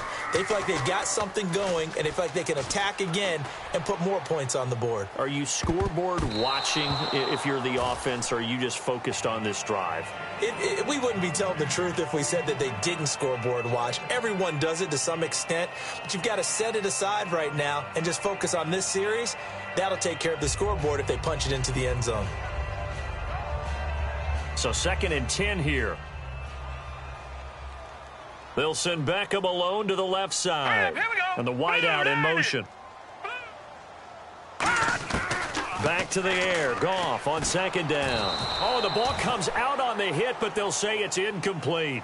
They got pressure there and only rushing 3. And there's a defensive coordinator right now who is celebrating not just getting home with 3 there, but realizing if that's the type of pressure he can get in the entire game, then his pass defense is going to be excellent. You're dropping 8. Where are you going to go with the football? Play action. It's Goff. Quick hitter here. It's complete. Just a 5-yard pickup, and it leads to 4th down. So much about this game is just understanding situations and then having to execute, isn't it? Guard the first down sticks. Don't let them get there. And they've rallied and made the tackle. And no move to get the offense off the field. They're going on 4th and 5. Hurry up, here we go. Gun, gun, gun, gun. Over. They are going for it. Goff. This is caught. It's Cooks. And they're going to get this one all the way out across the 45. It'll be a gain of 24 on the play. And they're able to pick up the conversion here on 4th down. So the offense has it 1st and 10. Leopard. All right, now. Lucky 56. Lucky 56. Now a first carry for their fullback. And now the rookie's free. Touchdown, Vikings. It's the fullback, 53 yards. And the Vikings have tied it. They can grab the lead with a PAT. Well, that one's hard to believe. Not something you see every day. A very long run for the big guy. Normally we see his counterpart, right? The scat back, the guy with the so-called speed. But we saw a little bit of everything there, didn't we? The big, powerful man with the football. He can also stretch it out a little bit in the open field. That's fielded in the end zone. And with a new rule, that decision to bring it out will cost him about 5 yards as he only gets to the 20. Now the Saints offense, they get ready to go back to work here. And after the field goal last time, we'll see what they can get here. At least they got points out of the last drive, Charles. I never met an offensive coach that didn't want to drive to end with a kick. Most of them wanted to end with a PAT, right? In this case, a field goal, they'll take it. Way better than the alternative, which is a punt. Yeah, but you've met fan bases that wanted that, that weren't happy with that field goal. I haven't met a fan base yet that wants to drive to end with a kick, other than the extra point. All right, That's here we go. it. Green.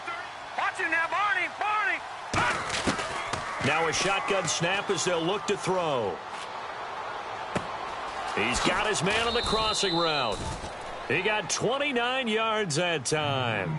Well, we haven't been shortchanged on offense. Another fun play to watch there on the deep pass. This game has the feel of, what, a turkey bowl, a Thanksgiving day. You know, when we get together this year and the Davises and the Gardens get together, that's what our playbook's going to look like they're drawing them up in the dirt, and so far it's working for both of them. And a quick throw here, that's complete. A gain of 6 there on first. And that's one of his advantages of a passer, is it not? With his height, setting back there in the pocket, firing it over the middle, he can really see everything clearly. It is, and I know that other quarterbacks get it done different. And this is taken in at the 5. A gain of 32 that time. I know the halftime's approaching, but I don't think he's going to want to take a break. That's his 5th catch. Yeah, they've really been targeting the tight end. Over. 5 yards to go for the offense. First down and goal from... And now the Vikings are going to stop it here on defense with a timeout. It's just their first, so they'll have 2 remaining here before we get to halftime. Leopard. Back 99 Philly. Here we go. No. Check. Patriot. And they'll run it here. And Another timeout called by the Vikings now. So that means they're down to 1 remaining here as we head toward halftime. This defense hasn't let them in yet. They'll need to stiffen here. 3rd and goal from the 2. And they'll go ground game here with a tailback. And he takes it across and into the end zone. Touchdown, Saints. A great play there. Punching it in from a yard away. And once again, the Saints are back out in front. The ball upright on the tee, and the Saints kick team booms it away. That'll be taken in the end zone. Some might have returned that one. He won't. He'll go down to a knee, and they'll start the drive from the 25. And now out comes Minnesota. And they're hoping to capture some of that magic they had last time out when they were able to put together a scoring drive. But they're still down here, Charles. Not the major concern, though, because of what you talked about. They scored the last time out. They feel good about themselves. They feel like their game plan is now in effect. They know how to attack and what plays they want to put together. But they've got to keep it moving in the right direction because, as you did note, they are down on the scoreboard. Well, they went for the big play there, but that drop could really hurt their momentum. They'll send Beckham alone to the left side. All right, here we go. Looking to jam the receivers at the line here. Press coverage, look defensively. Gone. Going down the middle, and it's complete. And he's finally taken down, but not before getting across midfield and across the 45-yard line. Looking to speed things up here, going with some tempo. It's a game of matchups, and that's why you take your receivers and move them over. And no escaping this time as he'll go down. They got him for a sack. Okay, was it a breakdown in protection? Did the running back not pick him up? What does it really matter? Sometimes it's just a great play made by the defense. Big-time sack. Now Goff. Over the middle to Beckham. And they're able to get this one past the 30 down to the 25. Now whistles come in. We're going to get a timeout here by the offense. And with halftime on the horizon, they'll be out of timeouts from here forward. The defensive line disperses a little bit here, maybe expecting a pass. Detroit!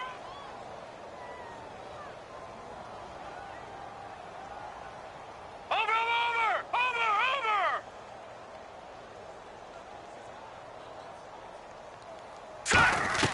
Now a first down throw. Goff. Toward the sideline, and look at that catch. Dragging the toes, and that's going to be a first down. Well done. Let's make this one simple. What a catch, especially the finishing part of getting his feet in bounds, toe tapping, and, of course, foot dragging. Little tapestry, if you will. Oh, I like it. Hurry up, here we go. Watch it now, Barney. Out of the gun. Goff. And incomplete. All defenders get tired of hearing about their lack of hands and why they're playing defense instead of offense. But in this situation, it was the hands that made the play. Batting the ball away on an attempted touchdown pass. Excellent job. Way to knock it down. Patriot! Detroit! Over! Again, Goff. And he's going to be taken down. Goff is sacked. Eddie Goldman in there to get him for sack number 9 now on the year. Here's third and goal now back at the 11. Now let's go! Over! Gun! Over! Now Goff on third and goal. It's caught in the end zone. Touchdown, Minnesota. Odell Beckham as the first half is winding down. And the Vikings have tied it. They can grab the lead with a PAT. And he knocks it through.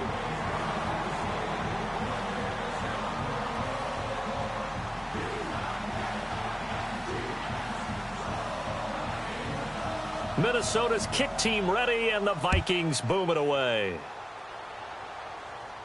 This is taken just shy of the 10 here. And he'll take it up past the 25 to the 26-yard line. Out onto the field comes New Orleans. And from this spot in the field with the clock where it's at, you think we're just going to see a knee and that's it? And I think in this situation, that's the proper play. But we do know there's some risk takers out there that may want to take one more shot before the clock runs out. They'll try and start this drive in the air. Going right side here, and that's complete. And they get him down, but not before he takes it across the 40-yard line. Now hold everything here. We're going to get a timeout by the offense. Now let's go. So as they take it over, we step aside. They'll throw now on the final play. And that is incomplete. So we've reached halftime. Who will represent the NFC in the Super Bowl? 2 more quarters to go. As we'll send you down to Orlando as we check in with Larry Ridley and our EA Sports Halftime Report. Larry? So both teams have their marching orders, and we'll get going again here in quarter number 3. This fielded a few yards into the end zone. And the decision to bring it out, a good one, as he's up a yard or 2 shy of the 30. Out come the Vikings. They'll have it first on offense as we begin the third. They have the lead. Now they'll be looking for some separation here as we begin the third quarter. I like the way you term that, because now I think they go a little bit deeper into their playbook. They like what they did in the first half. That worked okay. But in order to get the separation that you just talked about, change things up a little bit. Change your tendencies. Try and hit them a little bit more with some things they didn't see in the first half. We'll see if they do just that. And the offense moving quickly to the line. That was a really nice play, able to stack that one up. When they get back in the huddle, he's got to tell his guys up front, great job. They kept people off of him, allowed him to run free and make the hit on the runner. Filled the gap nicely, kept him to just a 1-yard gain. Got to give credit where it's due. Really nice defense on that play. The pitch and catch was successful, but not any run after it. Looks like the defense in press coverage here. Throwing on third, Goff. This is caught. It's Cooks. And he's going to have a first down as he's brought down at the 44-yard line. Well, we're used to seeing the guy that you consider the number 1 receiver double covered, but how about this guy? He's double covered and finds a way to make the play for a first down. That's how you increase your Madden rating, right? No doubt about that at all. And you know something? I think we'll hear about that from him soon. Leopard! Detroit! Detroit! On first down, it's Goff. And no escaping this time as he'll go down. They got him for a sack. Preston Smith coming in from that outside linebacker spot. He gets him down for a loss of 5. Now a play fake, and it's Goff. And he whips that one incomplete there.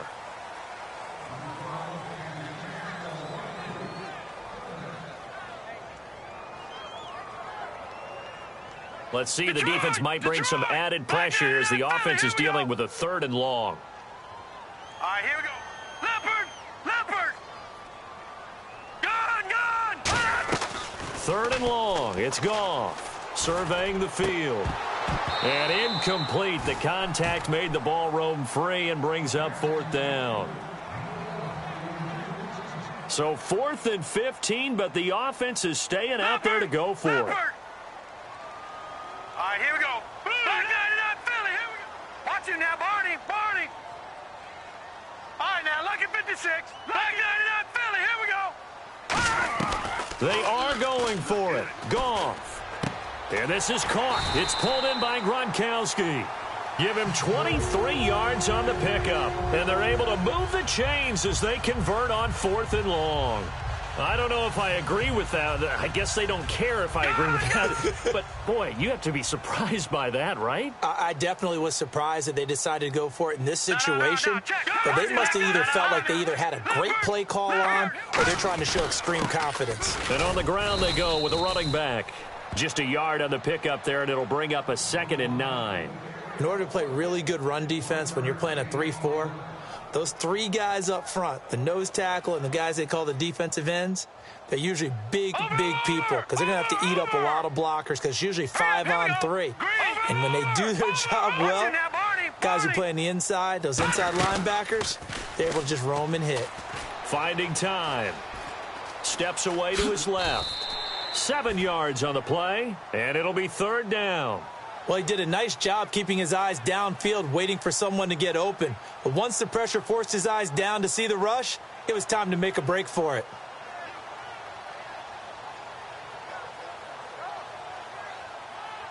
Play number 9 set to come here on the drive on 3rd and 2. Now let's go.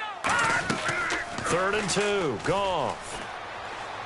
And he will score. Touchdown, Vikings. Odell Beckham, 29 yards. And the Vikings are going to add on to their lead. And they're able to up the lead by one more.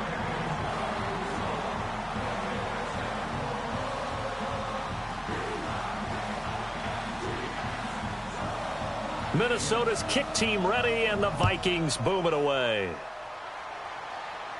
That'll be taken in the end zone.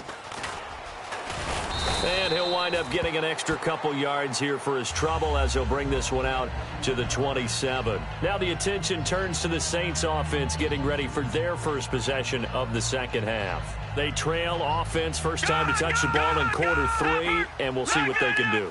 And I can't wait to see what they have planned, because some teams script to start a half. Other teams just go, okay, these are the sequence of plays we want to run. These things worked well for us. And sometimes they throw in that big chunk play right away. Shocker. Try and get after them early and try and create a big play to give themselves some momentum. See what they have up their sleeve. And he'll give it here to his running back. And he's able to plow forward up to about the 29, just shy of the 30. 4 yards on the pickup there, and now they're left with a 3rd and 8. I don't care what the emphasis is in the NFL at any given time. Every defense is still going to say their number one goal every game is stop the run. And right now, they're not doing that, and that really chips away at your confidence. And he finds a man on the crossing route. And he'll be taken down, but not before he gets into enemy territory. And now it looks like they're going to be in the hurry-up. And there they went crossing route against his own defense. What do you think of that? It takes real coordination between the passer and the receiver, because you've got to read those zones and where the open spots are and be on the same page with the guy throwing the football. Because sometimes you're throwing it in front of the zone. Sometimes you're throwing it between the zones. Sometimes the receiver's going to just kind of find a spot in what we call sit down. And at the 7-yard line, the catch is made. And they do stop him, but he takes it all the way to the 2. Cool under pressure right there, escaping the pocket and finding what I think was not his primary target. And some of these guys are just so comfortable getting outside of the pocket that they'll do it on purpose. Doesn't even need to be a breakdown. And he is in for the score. Touchdown, New Orleans. A great effort there. His second touchdown of the night. And the Saints move back within a couple of the lead. All right, now, look at 56. Look at Detroit! Detroit! Here we go! All right, now, look at 56. Here we go, Leopard! Now a handoff as they run left side. And he's not going to get there. So they come up empty on the 2-point conversion, and they are unable to tie up this football game.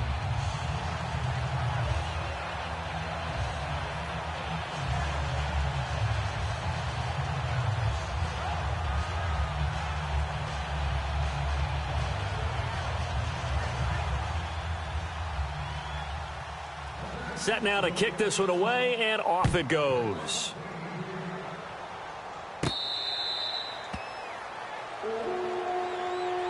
The Vikings offense now heading out to take over. Good drive last time. Really effective passing the football.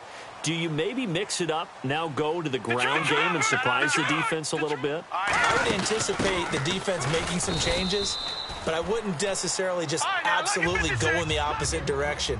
They're doing so well throwing the ball. Yeah, why I wouldn't change it up until they showed me a reason to do so. And they're going to speed things up here. Here we go!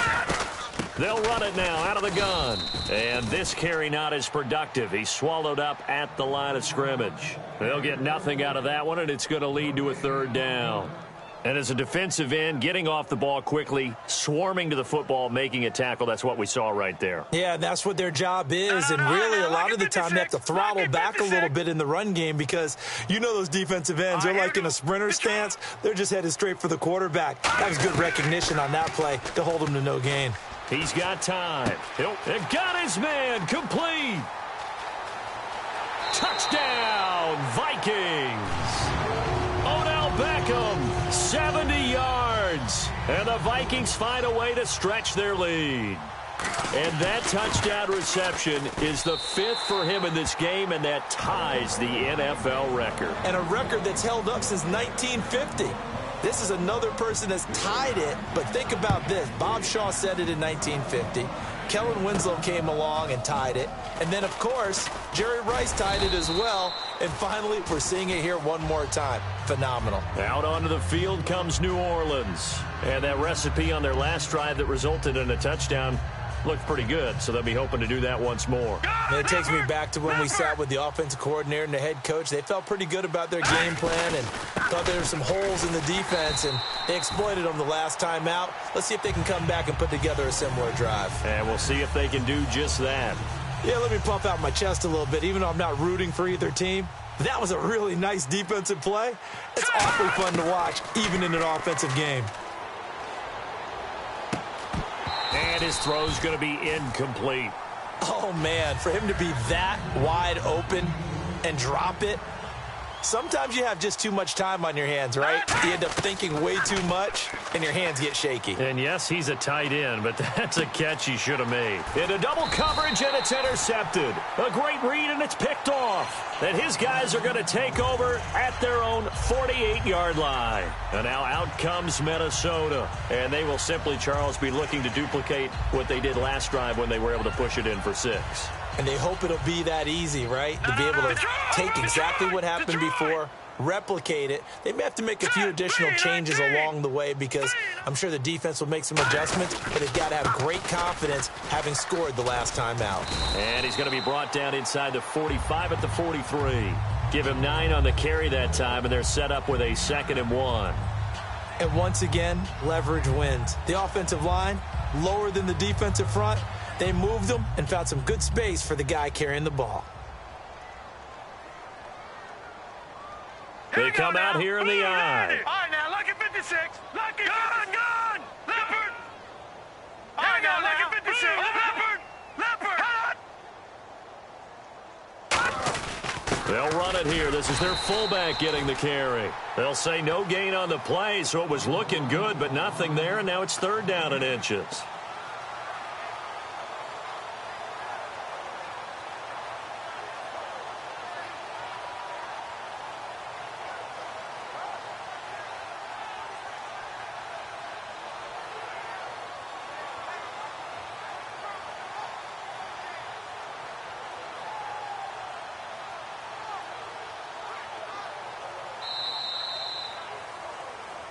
Back now at beautiful new U.S. Bank Stadium. It's the Vikings in possession of the football and the lead. They'll be looking to add to that total as we begin quarter number 4.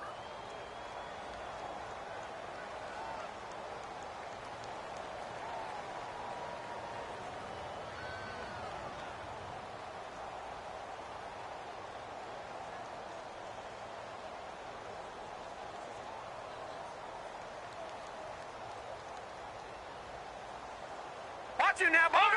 Over. Detroit. Watch you now, Barney. Watch you now. And on the outside, they're playing press coverage.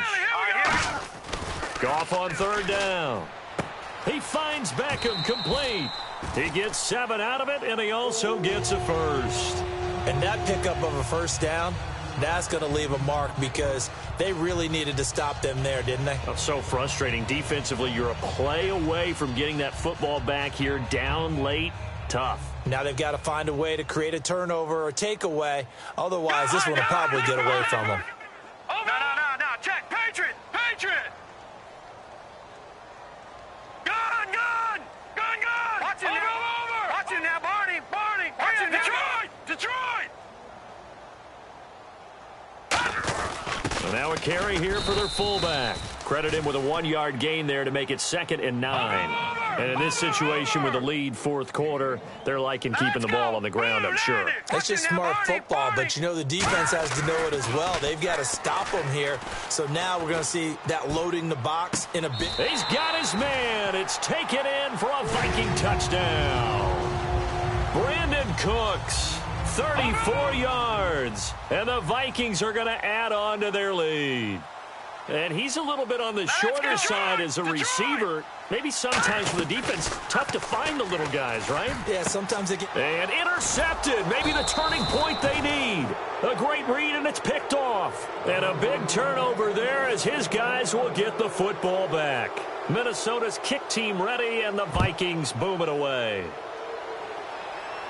This is fielded a couple yards deep. And in hindsight, probably should have stayed where he was, as he'll only get back to the 16-yard line. Out onto the field comes New Orleans. And following the interception, just any interception, are you a little bit more cautious when you start that next drive, or no, you just throw that out the window? I think you are. I don't think that there's any way you can run back out there and go, totally didn't affect me. Let's just go ahead and be loose with the football again. You're going to take care of it, but you have to be careful about being too cautious because now you can't run any offense at all. Still want to attack. We'll see how they attack him here. Looking for his running back, and he's got him. They'll get 23 yards there. And the Saints are going to get a first down. And they're going to hurry back to the line now.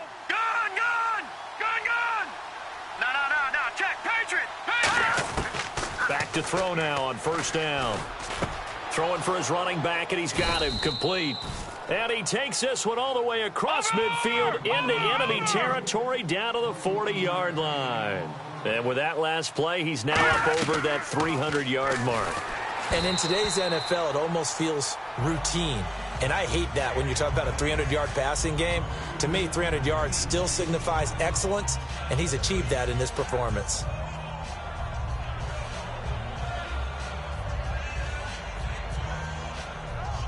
Second down following the incompletion. Now let's go. Green. They'll run it now out of the gun. And a short gain there down to the 37-yard line. Give him 4 on the ground there. They're now left with 3rd and 6. Defense thinking pass. They've got the nickel set out on 3rd and 6. Now a shotgun snap as they'll look to throw. And he takes a shot on the release as this will be incomplete.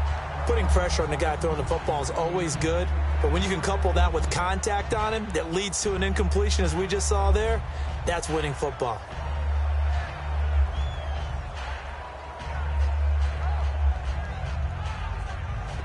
All right, they're going to try and keep hope alive here on 4th down. They're going for it. Got to try it here. He's back to throw.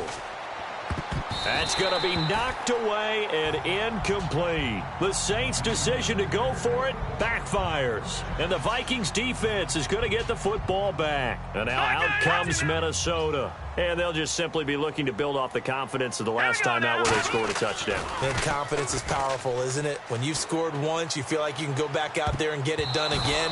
Doesn't matter what the defense throws at them. They feel like they're in a groove right now, and they want to get out there and show it. Yeah, hoping to stay in that groove here this go-around. Second down now after the incompletion. And they're going to go soft on the corners. Play action. It's Goff. He's got time in the pocket. He's going to let it go again. And intercepted. Maybe the turning point they need. A great read, and it's picked off. And this one will be brought back to the 22. Out is the Saints offense now as they get ready to take over here. They had a great drive going last time. They were moving the ball, and then all of a sudden it just stalled out. So we'll see what they can do here, Charles. And it's always easy to second guess when you don't get it on a 4th down try. But they had to like the field. And he loses the football a second time. And they are going to set up shop at the 32-yard line. And now out comes Minnesota. And following the interception, we'll see what they can put together on this drive. I can hear my old college coach right now. He always used to tell us before every game, the team making the fewest mistakes will win. What they're hoping is that last mistake is their only one of the game. Coaches, that's all they talk about, turnovers, right? And intercepted. Maybe the turning point they need. A great read, and it's picked off. Oh, he's got a little daylight. And he will bring this across midfield to the 49-yard line. Out onto the field comes New Orleans. And the turnover last time, that's sort of been symptomatic of their struggles here in this one. Big word. I like it, man, because you're exactly right. Like that, don't you? All game long, they've struggled moving the ball, turning it over on the last possession. Is that word again, symptomatic? Yeah. I like that. Your analysis, symptomatic of the success of this broadcast. What I like is that you gave me the word, and I just kept using it. And able to break one tackle, but then quickly brought down. Call it a gain of 5 there on the run, but they'll remain a yard or two short here with third down coming up. You know what really fires up offensive linemen? When the guy that is carrying the ball behind them can create his own space and break a tackle along the way. Looks like a nickel set here defensively on 3rd and 2. Yeah, maybe expecting a throw. And this one goes nowhere. Losing yardage on the play back at the 46. He went backwards 5 yards there on 3rd down to break up 4th.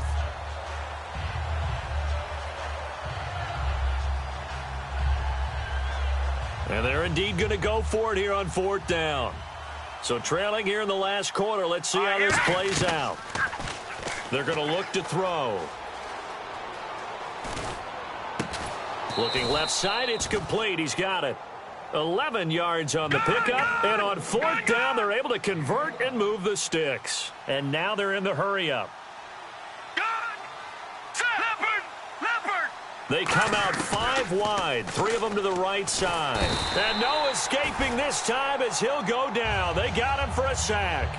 J.J. Watt in there for the sack, and that is now 21 for him on the year. Wow.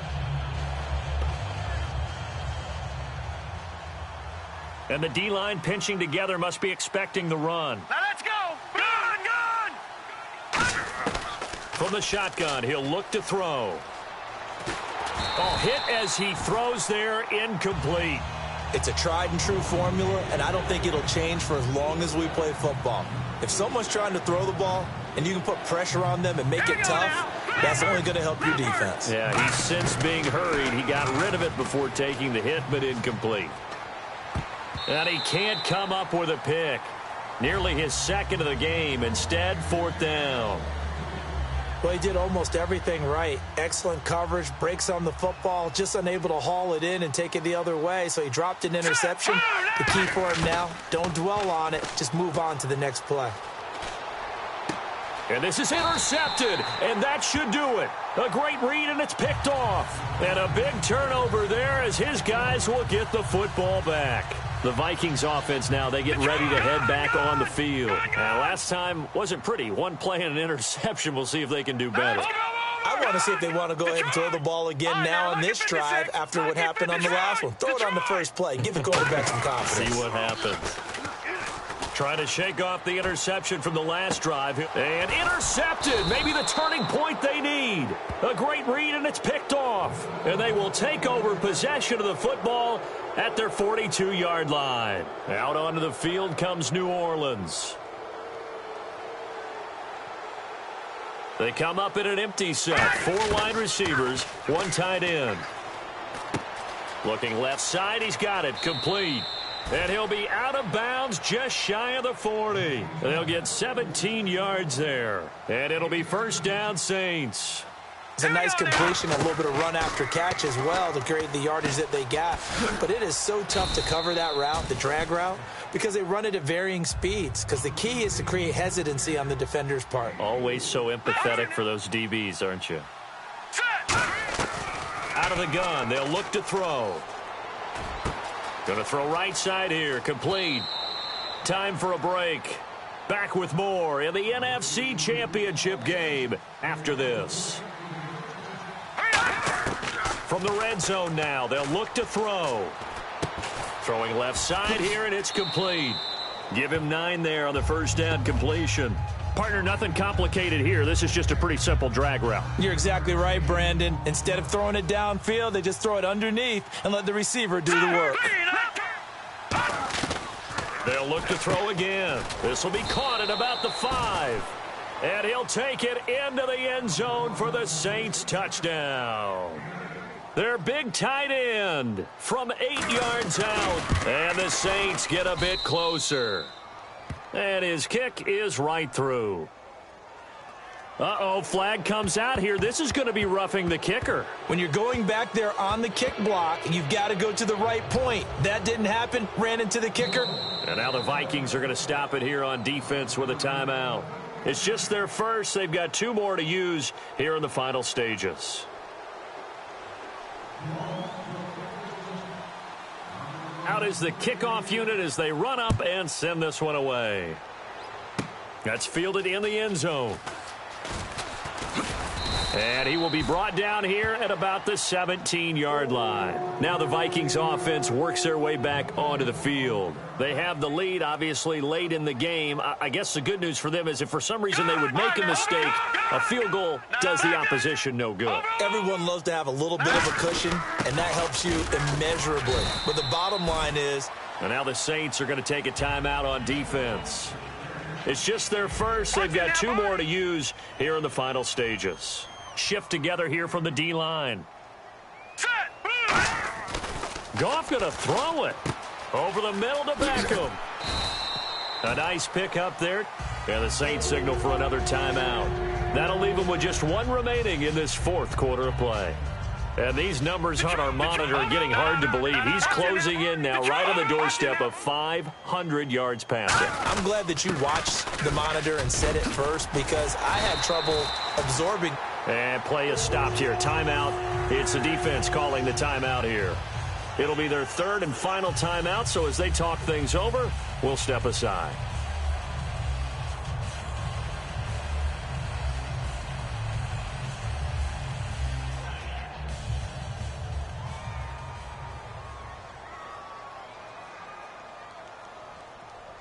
Hurry up, here we go. Green, 39. And they take a knee.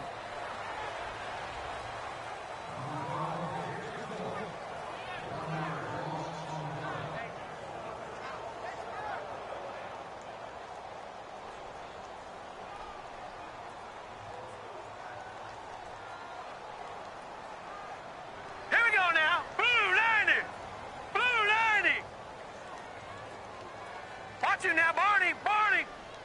Leopard, Leopard. Black 99 Philly, here we go.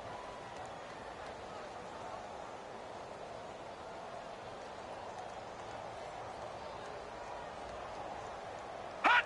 Victory formation time for the Vikings as they'll take a knee here.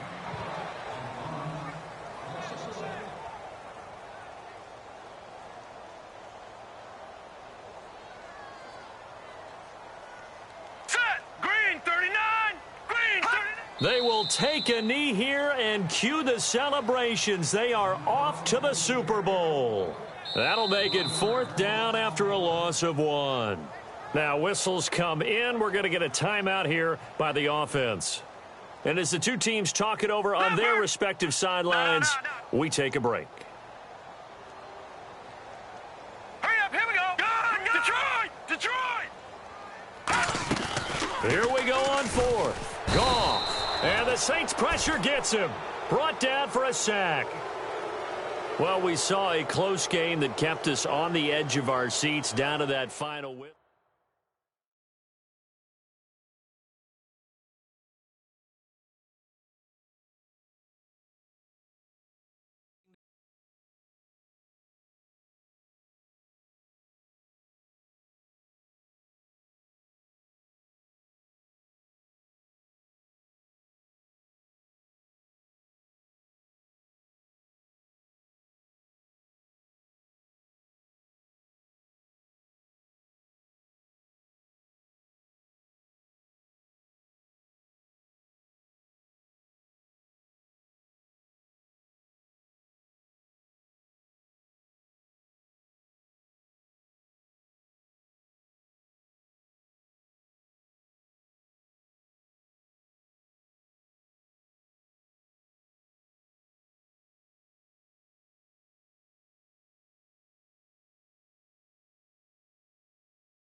The LA Aftershocks are now on the clock.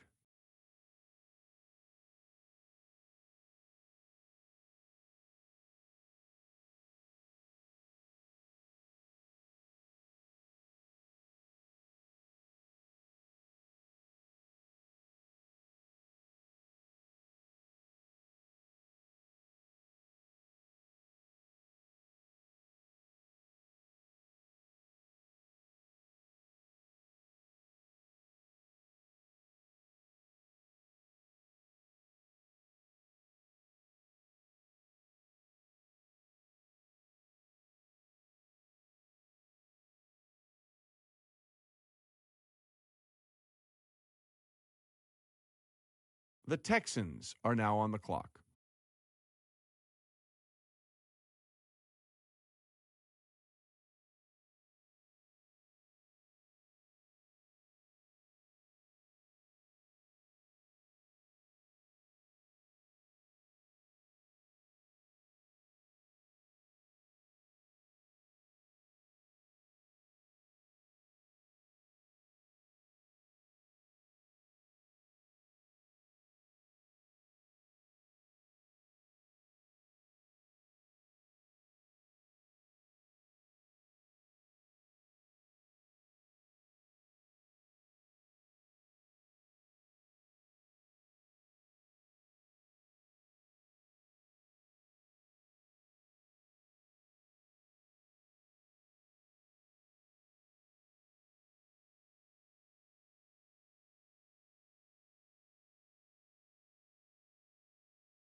The Buccaneers are now on the clock.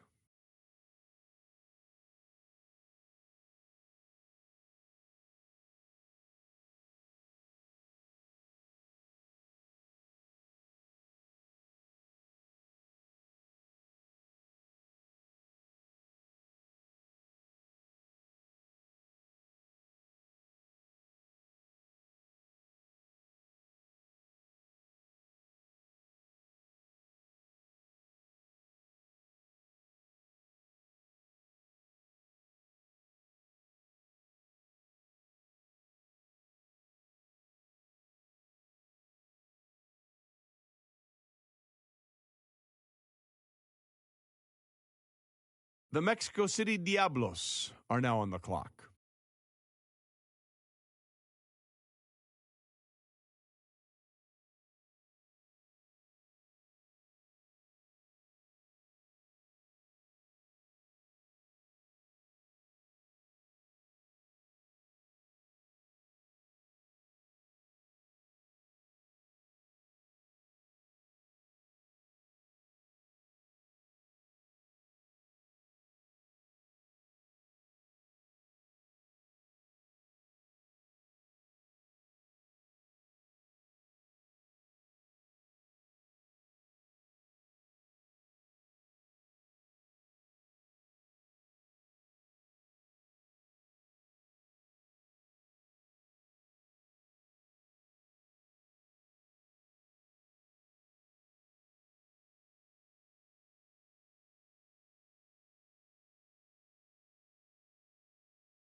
The Jets are now on the clock.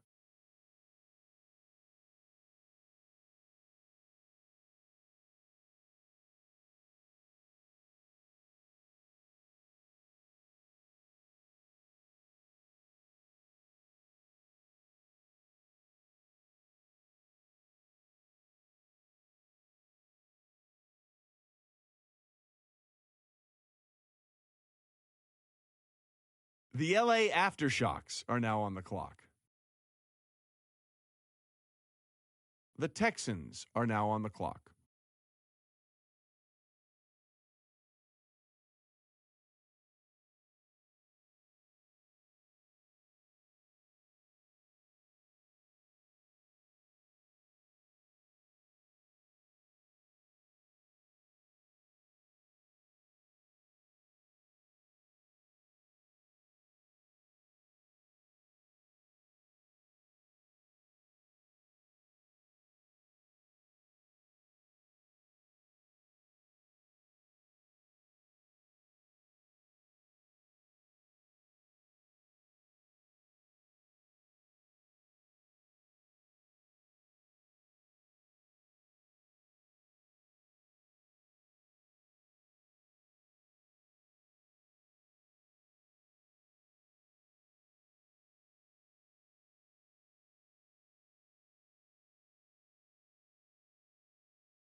The Buccaneers are now on the clock.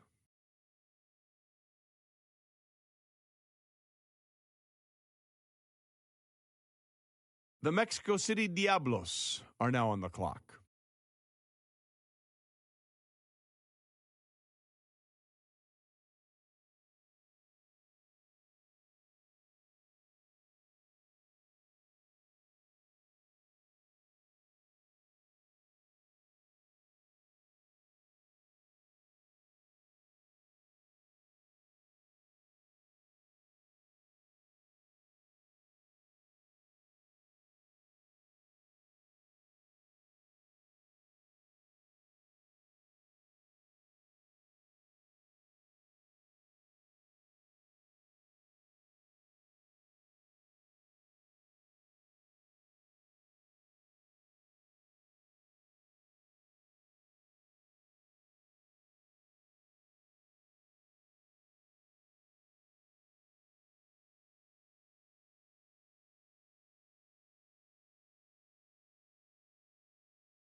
Hello, everyone. I'm Larry Ridley. Welcome to the NFL on EA Sports.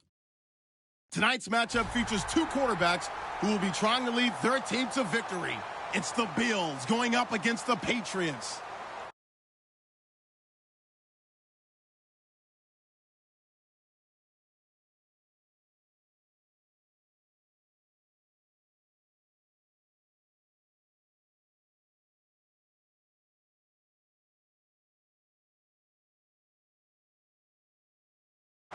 So with kickoff approaching, let's send it over to our commentators here this afternoon, Brandon Gaudin and Charles Davis. All right, Larry, thanks. EA Sports coverage of the NFL brings us to Gillette Stadium in Foxborough, Mass. Today, it's Week 4, and we've got what should be a great one here between the Buffalo Bills and the New England Patriots.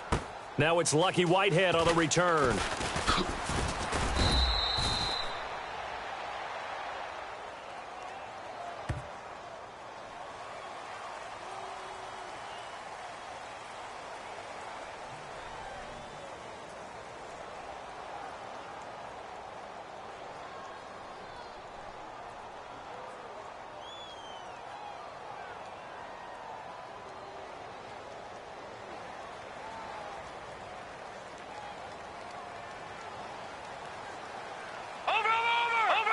They'll put two receivers left, two to the right. Now, lucky 56.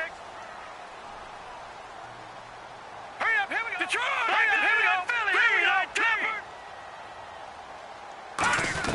go. Now Goff on first down. And incomplete to open things up.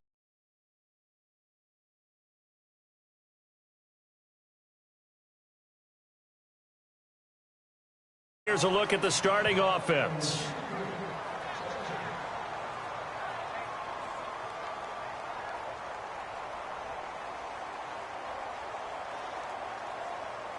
Offense still needing 10 yards. Second down.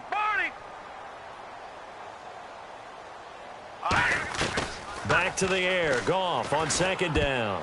And his throw here's incomplete.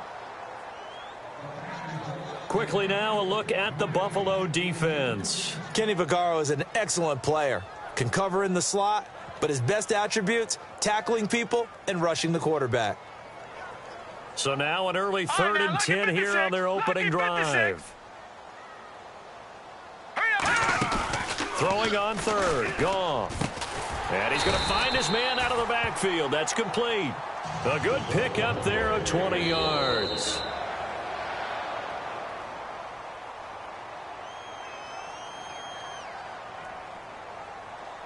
Well, he challenged the play. It did not pay off. And that means he lost a timeout in that challenge. And as a coach, you hate that. Don't know if you took the advice of the player, you threw it yourself, but it didn't go your way. At the end of the day, it all comes back to the head coach. This is caught inside the 15.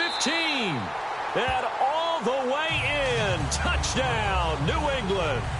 Odell Beckham hitting double digits with his 10th touchdown of the season. And the Pats have taken the early lead. And he gets it to make it 7-0 Patriots.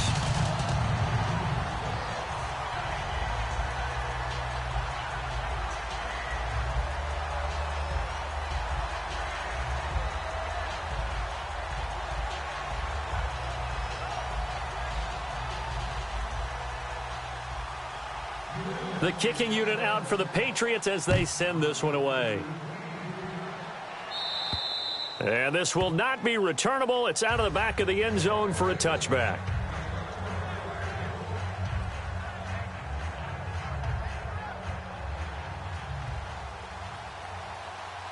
Ozzie.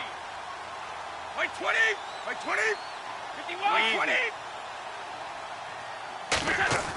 Throwing on first down is Brady. Surveying the field. And his first pass here is going to fall incomplete. Demaryius Thomas, the intended receiver. And that'll bring up second down. And now this offensive unit, we get a look at their starters. They put up good numbers last week, looking to carry that forward. Yeah, Brandon, they saw the numbers from last week. They expect to at least replicate them. They think that they can put up bigger numbers this week. They are a confident bunch. Caught left side, Williams.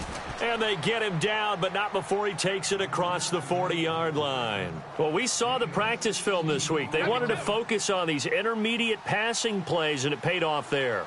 And they took that focus not just to the practice field, but in the film room to show the guys exactly what they wanted, what types of looks they should expect to get, and how they would beat those coverages each and every time, and it paid off on that play. 53. On second down, here's Brady. And that's incomplete. Tyrell Williams was the intended target, and it's third down. Oh, man, that was close. The opportunity to change momentum, big play, right in his hands, unable to come down with it. A sigh of relief, no doubt, on offense that fell harmlessly to the ground. Still 9 yards to go on third down.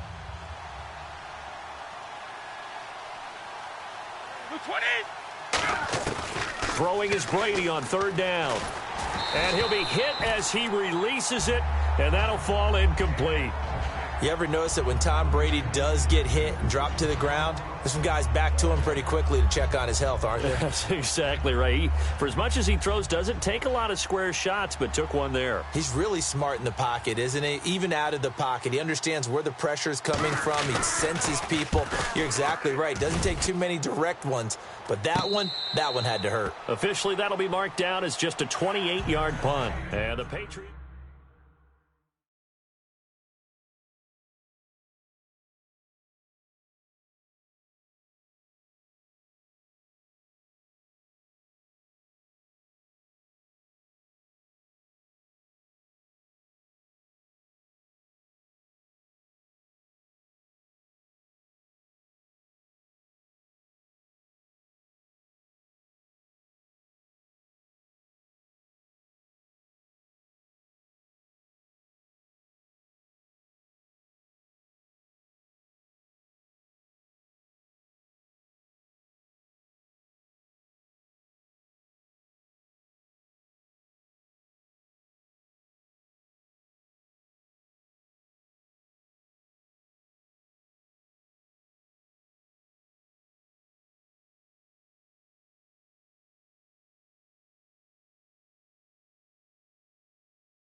left, watch left, watch left. Stop right there, stop right there. Leopard! Check. Back here we go. Now, Barney. Back it up. Out. Detroit! And no press coverage here. They are backing off in the secondary. Looking left side, it's complete. He's got it. They give him 14 yards that time and a fresh set of downs. In today's football, where receivers break tackles, make people miss, get upfield for the extra yardage, when you see a play like that where it's caught and he's dropped on the spot, that's a big-time play by the defense. Tight, watch left. Watch it now. Jack!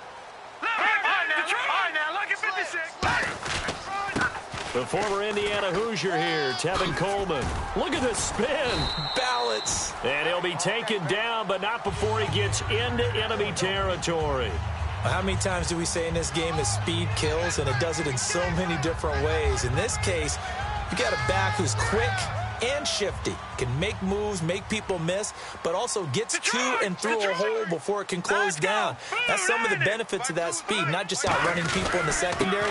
That led to a really nice game. And down inside the 40 to about the 38. A nice run there, 9 yards, and it'll be second down. This drive is turning into an extended one, and the guy carrying the ball, he's becoming more like a body blows guy. Every carry is putting some damage on the defense.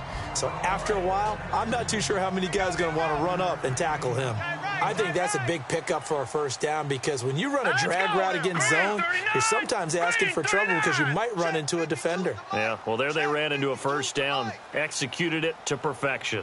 Let's go, D. Big series right here, so we got to step it up.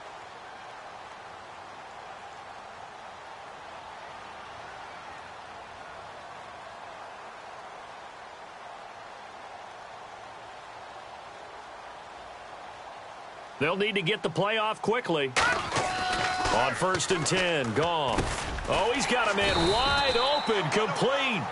They pick up 12 on the play there, and they move the chains.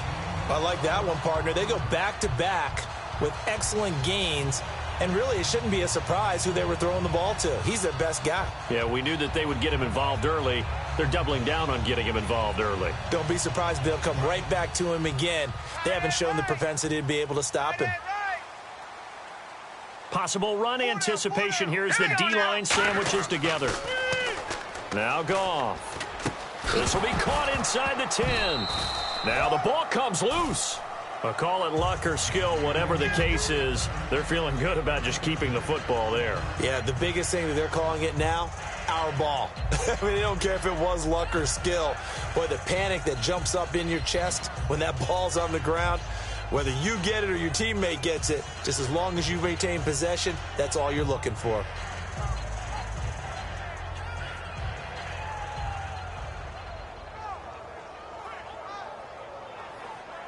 The fumble, but they're able to maintain possession. Now it's second down. Play clock winding down. Coleman. And he'll get about 3 just outside the 10, stopped at the 11. A couple of Bills team up to bring him down there. Extra DB on the field for the Bills here on 3rd down. Yeah, maybe thinking pass. Well, so many times we look at a short run and we praise the offense for trying to set the tempo. Trying to get it to Beckham, and it's intercepted. Picked off by the safety, Kenny Vaccaro. And a big turnover there as his guys will get the football back. Now the Bills offense gets ready to head back onto the field. And they'll be looking to avoid what happened last time, which is punting the football.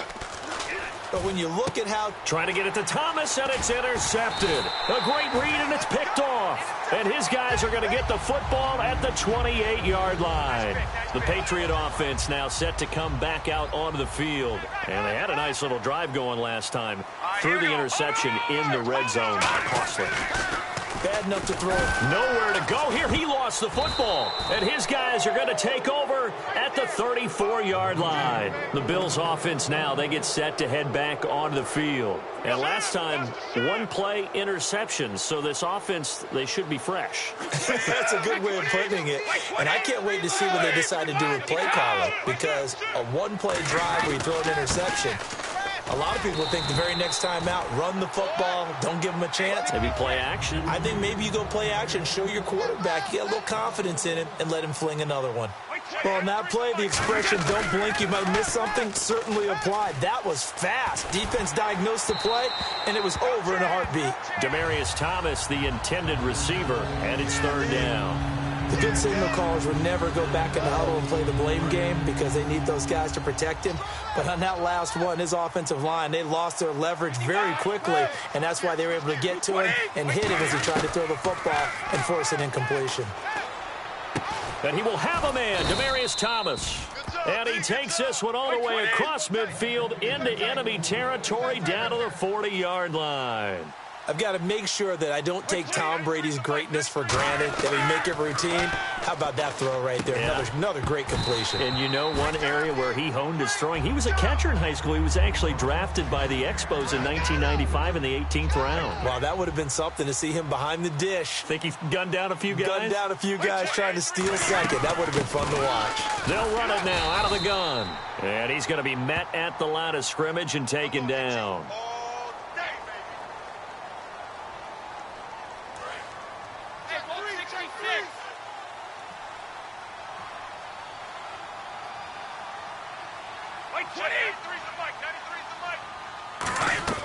From midfield, here's Brady. Finding time. And incomplete there. A nice hit. Jars the ball free and brings up third down.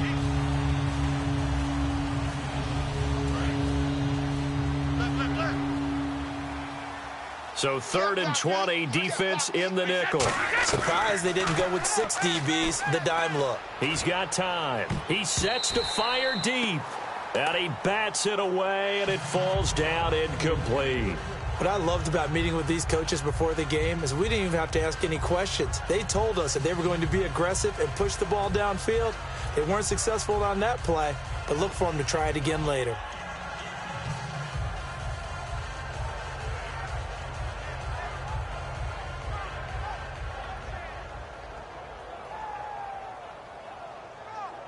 And how about this? 4th and long, and they're going to go for it. Brady to throw for it on 4th down. He's got time in the pocket. He's got his man. It's Williams. And he gets this one all the way down inside the 20-yard line. And they pick up the first down on a 4th down play. I don't know if the defense relaxed because they thought maybe they'd stopped them on 3rd down or if they just didn't protect the sticks very well. But, boy, that's a big-time pickup right there. They'll run it now out of the gun. And he'll be stopped after a gain of only a couple down to the 15-yard line. With Charles Davis, I'm Brandon Gaudin. Second quarter about to get underway with the Bills in possession. And they've got it here with a first down.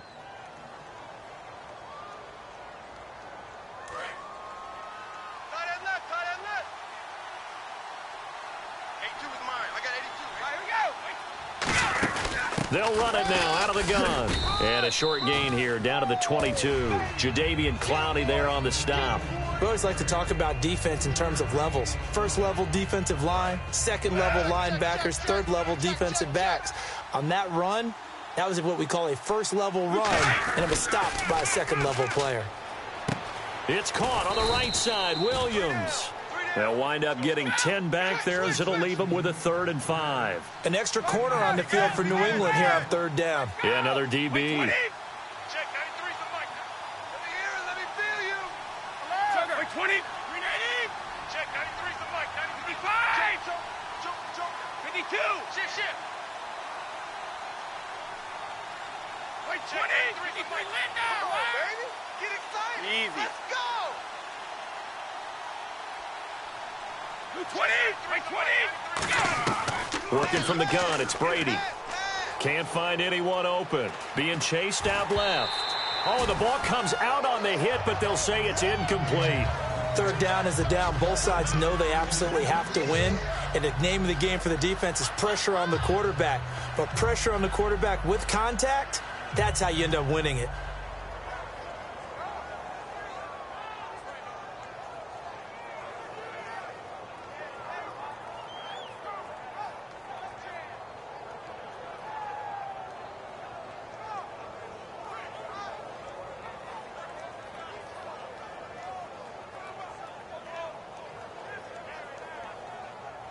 And with a play clock at 3, we'll get a signal and a timeout on the whistle.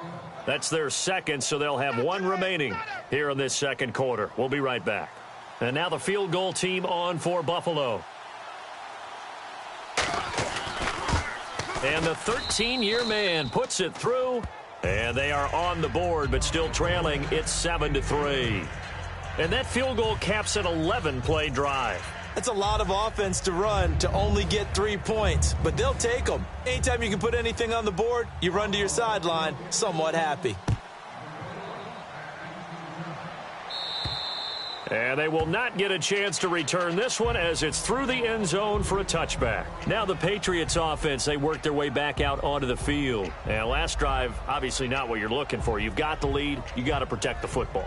So in other words, someone got lucky because they've been moving the ball really well and wearing them down. In this case, though, giving up the football doesn't make them very happy. They can't wait to get back out there and atone for it. Yeah, try to atone for it here on this drive. And that'll be incomplete.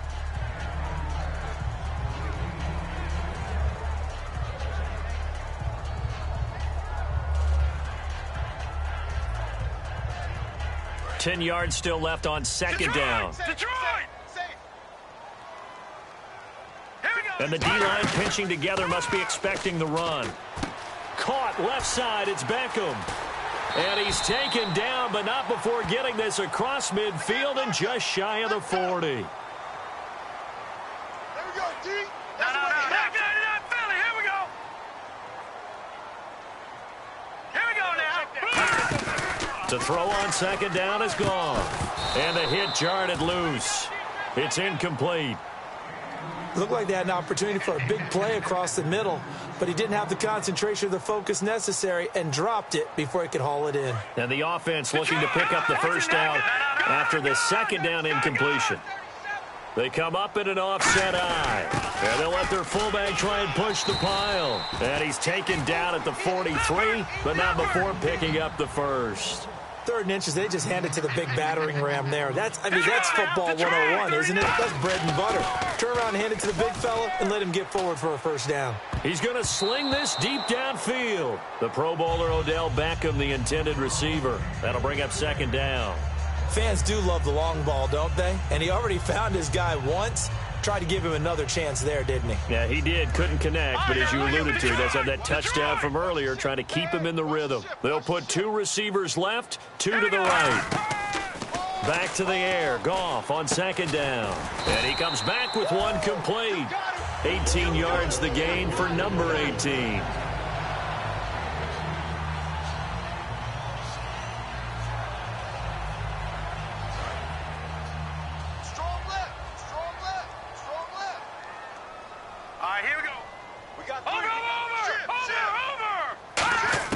On first down, Goff. And almost intercepted. It would have been his second pick of the game. Instead, it'll be second down. The name of the game is always on defense, put pressure on the quarterback. And that's exactly what they've done today. It looks like they've got him a little bit rattled. That would have been the second interception in the first half. They'll fake the give. Now Goff. Surveying the field. He's going to look deep down the field. And they went for a big play through the air on second down. Couldn't connect. Now it's third. Tremendous field position there and a perfect time to do exactly what they did. Take a shot at the end zone. And they went for the big play, just unable to complete it.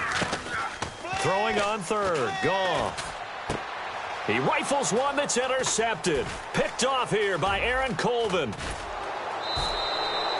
Oh, and I saw the pressure coming at him. That just looked problematic. Hit him as he threw it, and the interception ensued. Let me pay homage to the man who stood in this spot before. He always talked about how much pressure is in the face of a guy, and can he step into a throw. And when you can't do that, oftentimes interceptions result. Officially no gain on the play, and it's second down. And he got off the end there very quickly to make that play. Yeah, it was almost like the bullet train, wasn't it? I mean, just zoom. Quick, and what a terrific play, holding them to no gain. On second down, here's Brady. The Pats are going to get there. Down he goes. The former #1 overall pick, Jadeveon Clowney. He's the one that got to him. He takes him down for a loss of 9. On 3rd and long, it's Brady. Under pressure, they got him again. Randy Gregory. He's the one to get him this time. And back-to-back sacks are going to bring up a 4th down. Here's Steve Weatherford now. As the drive goes backwards, so he's on to punt it away.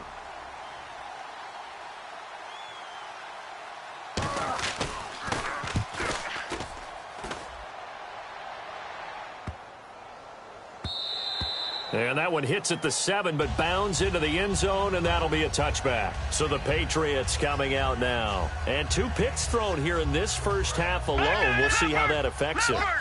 Can't wait to see where his confidence is, because the great ones, they'll throw 4 or 5 picks, and while it'll hurt their team, it won't hurt their confidence. They'll think something was just wrong with the ball or the wind or something was funny. It's never. Oh, this is taken in. It's complete. And all the way in. Touchdown, New England. A big play there. An 80-yard touchdown. And the Patriots are able to strike quickly for 6. I know these wide receivers are about flash and dash and high-flying plays, but a good number of them played running back at some point in their career, and that's how they finish off a lot of their big plays, run after the catch. And this time he finishes off the big play in the end zone. This will be fielded at the 6. And he'll take this across the 25, couple extra yards up to the 27-yard line. And the Bills offense comes out ready to take over. And on the last go-around, they really couldn't get anything going. They had to punt from deep inside their own territory, which means you're going to lose the field position battle as a general rule. What they're looking for now is a little more consistency, move the ball at least a few times on offense, get a couple of first downs, and hopefully flip the field. Yeah, just something to build off of. That's what they're looking for here. 2 minutes to play here in the first half. Back to Foxborough after this.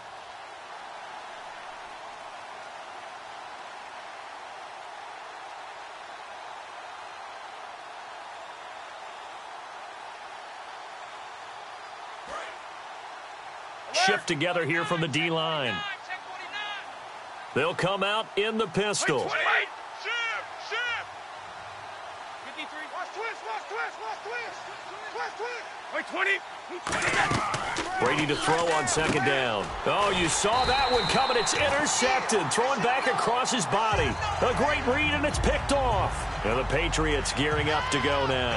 And last time the formula was pretty simple. 1 play drive, long pass. That maybe they just want to do that again, right? And that's exactly how you want to draw things up. Whether it's on your grease board, right, in your playbook, 1 play drive is exactly what you want on offense. What they have to be careful of is not having a... And he's going to go down. They get to him back at the 40. Tyrone Crawford able to drop him for a loss of 4. Well, they go play fake. The problem is nobody was faked out. And when no one's faked out, what's the end result? Sack. Quarterback gets hit. On 2nd down, here's Goff. And oh, look at that, a diving catch. 23 yards on the play. So after that big play, let's see if they can catch their defense maybe on their heels. Now a 1st down throw, Goff. And that's going to be caught for a Patriot touchdown. Odell Beckham with touchdown number 2 in the game, and now 11 on the year. And the Patriots add on to their lead. And it's 21-3.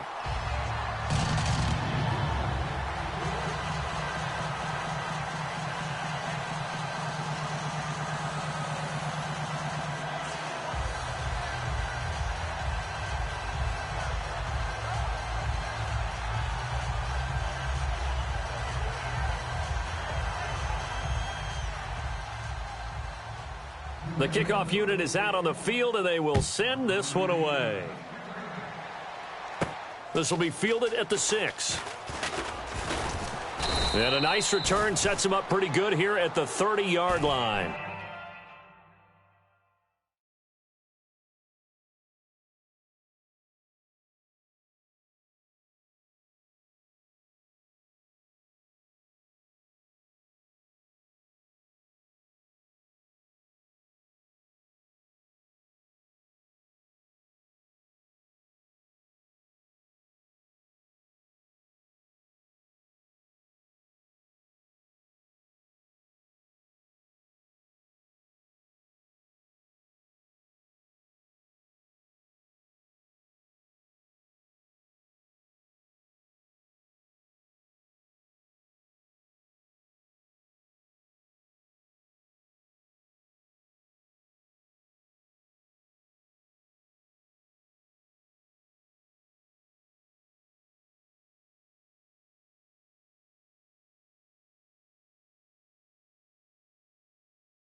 And now out come the Bills.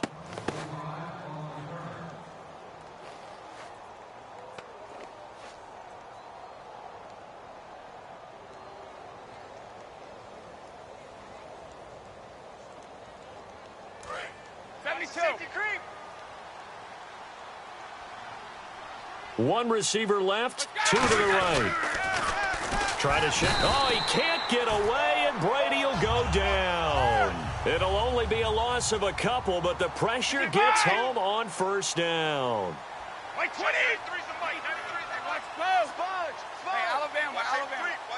And quickly, they get to the line. Brady. And he takes a shot on the release as this will be incomplete. He was trying to hit Rashad Green. And that takes us from second to third down. Well, the pressure, the hits, the sacks have been coming at him all game long. I'm frankly surprised that they haven't found a solution yet to create more time for him to throw it or maybe change what they do on offense. And that's one of the biggest differences in this game and why they're losing right now. The offense staring at a 3rd and 12 here. Throwing is Brady on 3rd down. And that's complete to LaFell. And he's finally taken down, but not before getting across midfield and across the 45-yard line. Now hold everything here. We're going to get a timeout by the offense. And with halftime on the horizon, they'll be out of timeouts from here forward.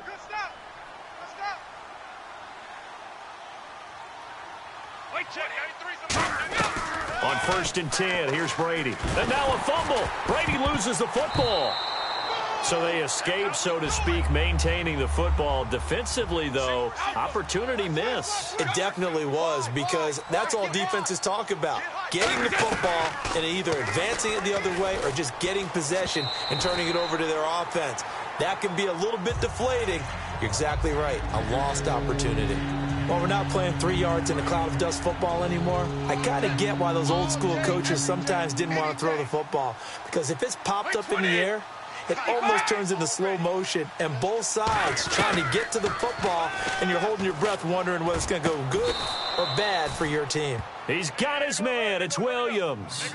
And 21 yards there as they convert on 3rd. They're going to hurry back to the line now. And now they come up and spike it to stop the clock.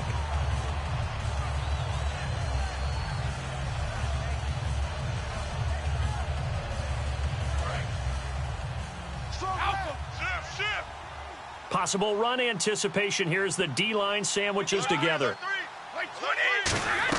Brady to throw again. Oh, it's a screen pass. That's complete. And he'll be out of bounds as he gets this down to about the 21 or 22. Call it a pickup of 7. And all of a sudden here, it's 3rd down.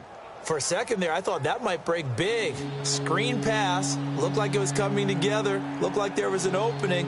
Still, ended up with a solid game. And Cundiff able to knock it through. And high fives for that one as that drive ends in 3.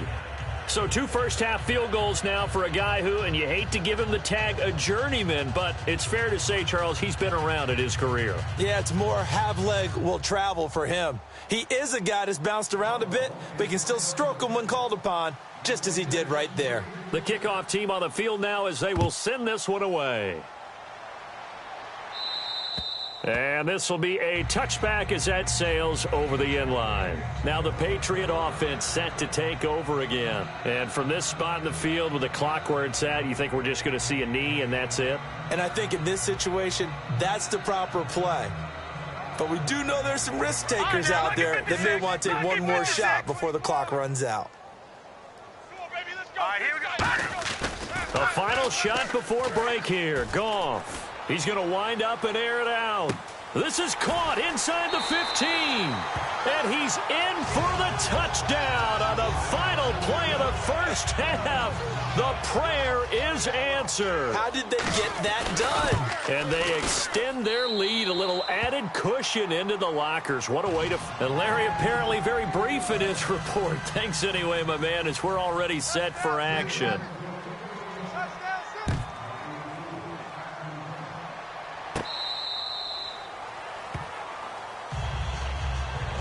Out come the Bills now as they'll go on offense first here in this third quarter. They have the ball here for the inaugural drive of the second half.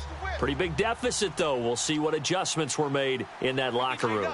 And I never want to make something more important than it actually is, right? I don't want to create more hype than what is there. But this is I'm doing it, though. This is a really important drive, and we often talk about team. And now a fumble. Brady loses the football. So it goes as a fumble, but the key thing, not a fumble loss. Yeah, that stat's big, isn't it? I mean, I remember watching teams play. The ball might be on the ground a number of times during the game, but the other team doesn't get it. That's a huge difference in the ball game. And in this case, they were able to retain possession. And a right side completion here by LaFell. A big gain there for the Bills. 31 yards. Looked like the defense put pretty good pressure on him, but he's able to flush out to his right to try and evade people. On the run, had to get on his horse. Nowhere to go here. He lost the football, and it's picked up by the Patriots. Look at the big man rumble. And he's into the end zone. It's a fumble return and a Patriot touchdown. We know this defense has some playmakers. We saw it right there. Well, really, we've seen it the whole game. Isn't it nice to see that on the opposite side of the ball?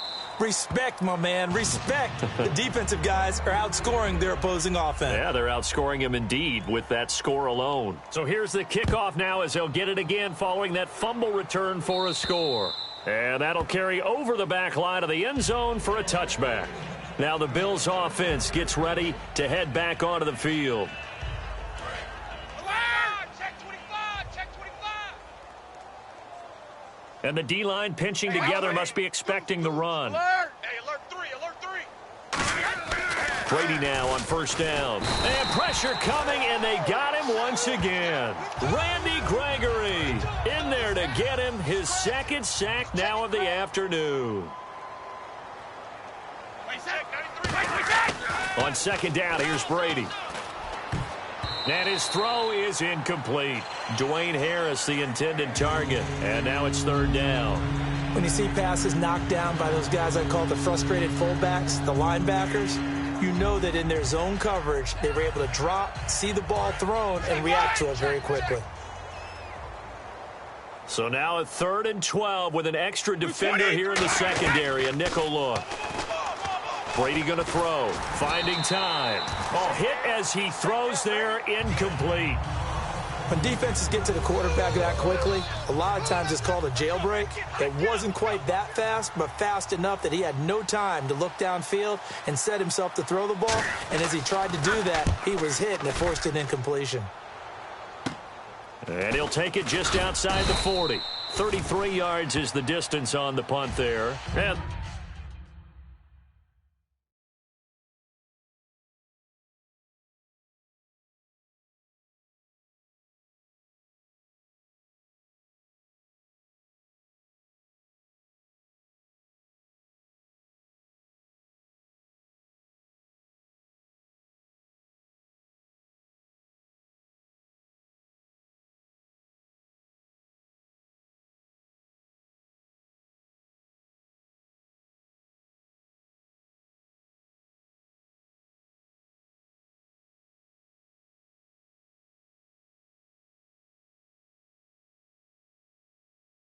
the offense will take over with a new set of downs.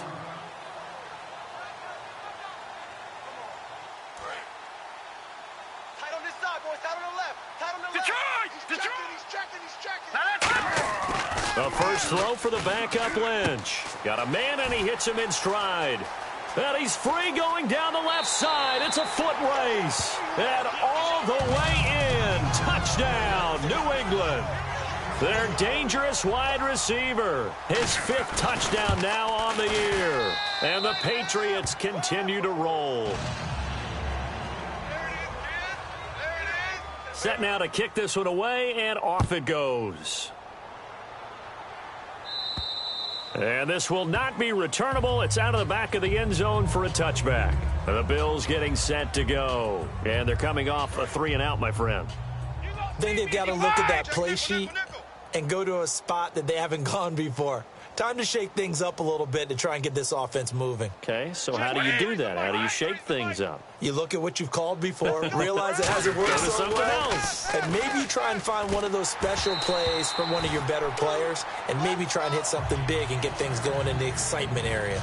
It's always tough trying to keep your guy upright when he's trying to throw the football. And when you're dealing with those big, bad guys on the defensive front, it's even tougher. And this time, those guys on the opposite side won the battle, getting to the quarterback and knocking him into an incompletion. And the play goes for 19 yards, gives him a new set of downs. Looking to speed things up here, going with some tempo. Throwing on first down is Brady. He couldn't quite hold it. Got hit.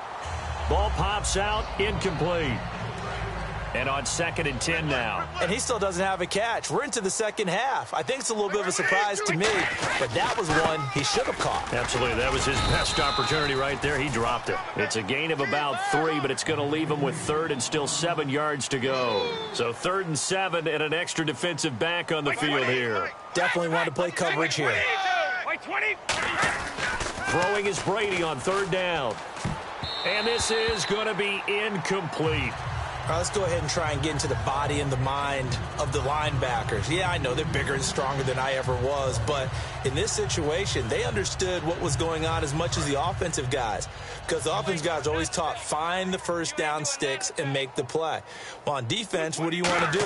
Guard the first down line. Make sure they don't get there and tackle them in front. They were able to drop in their zone coverage, figure out where the first down line was, and end up making the play, swatting it away so they couldn't get the completion. So after that big gain, let's see what else the offense has up its sleeve. Brady now on first down. And caught right side, Green. 5 yards on the catch there, brings up 2nd down. I know many people like to throw to the tight end, maybe in a little flexed out position because he creates mismatches with his size. The slot receivers do the same thing with their quickness, their speed, and their route running savvy. That catch good for only a yard, and it'll be 3rd down. This will be the 8th play of the drive here. 3rd and 4. And the offense moving quickly to the line. Now Brady again. And he's got Kyle Rudolph. 9 yards on the play and a first down. An ex-teammate used to tell me all the time, I hate experienced quarterbacks because no matter what, you really can't hide what you're doing. And I think that right there, he knew right away where the blitz was coming from, where his primary guy was going to be, and he ended up going to a secondary target for a nice game. I was just going to ask you, that wasn't the primary target. He's so good at that, isn't he? I think he knew right away that he wasn't going to get to his primary guy. I think he read that as soon as he got to the line of scrimmage, knew where the pressure was going to come from, and said, I know how to beat that, and that's what he did. And now it looks like they're going to be in the hurry-up. Now Brady, and he'll be hit as he releases it, and that'll fall incomplete. Well, the great coach has said football is really a simple game. Rush theirs, protect yours. And he's talking about those guys throwing the football. In this situation, the rush won, hitting the quarterback and forcing him into an incompletion. Here's Brady, looking for someone to throw to. That is caught by Williams. Touchdown, Buffalo. Tyrell Williams, his 4th touchdown on the year. And the Bills are able to make things a bit more respectable.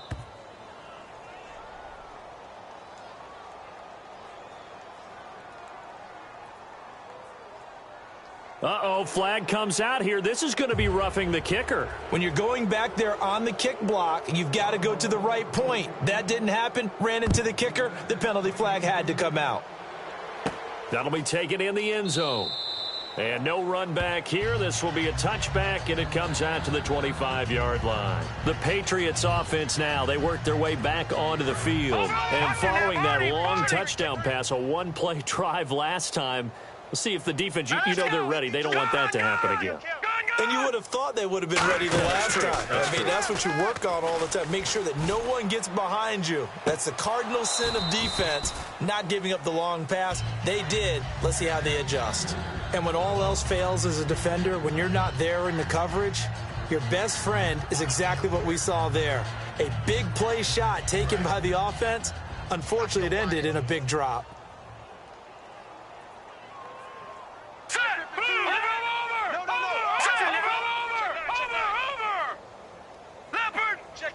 Check 26.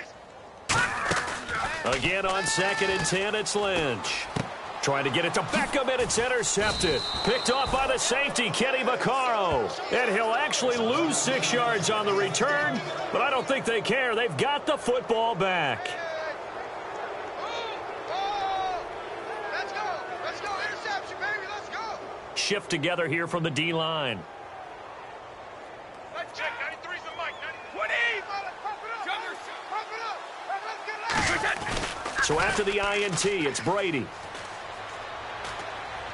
And he is out of bounds inside the 30. It's a gain of 20 that time. And it's first down, Buffalo.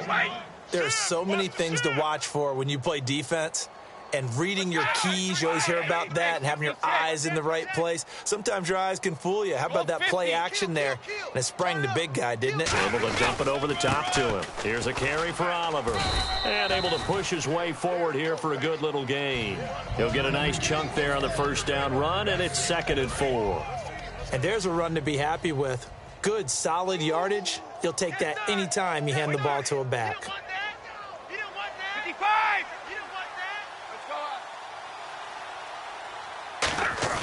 Now Brady on the bootleg. And Brady going to be intercepted a 3rd time. A great read, and it's picked off. And a big turnover there as his guys will get the football back. And now out come the Patriots. And tough starting field position here. 3 down. Set! Blue landing! Gun! Over!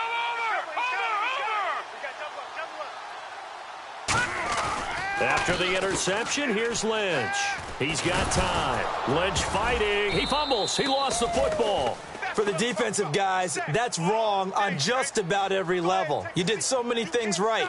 Knocked the ball free. You're excited you're going to get the ball. And then the offense gets it back. All right, here we go. Blue landing! 3 down. Hey, check. 3 down. Over!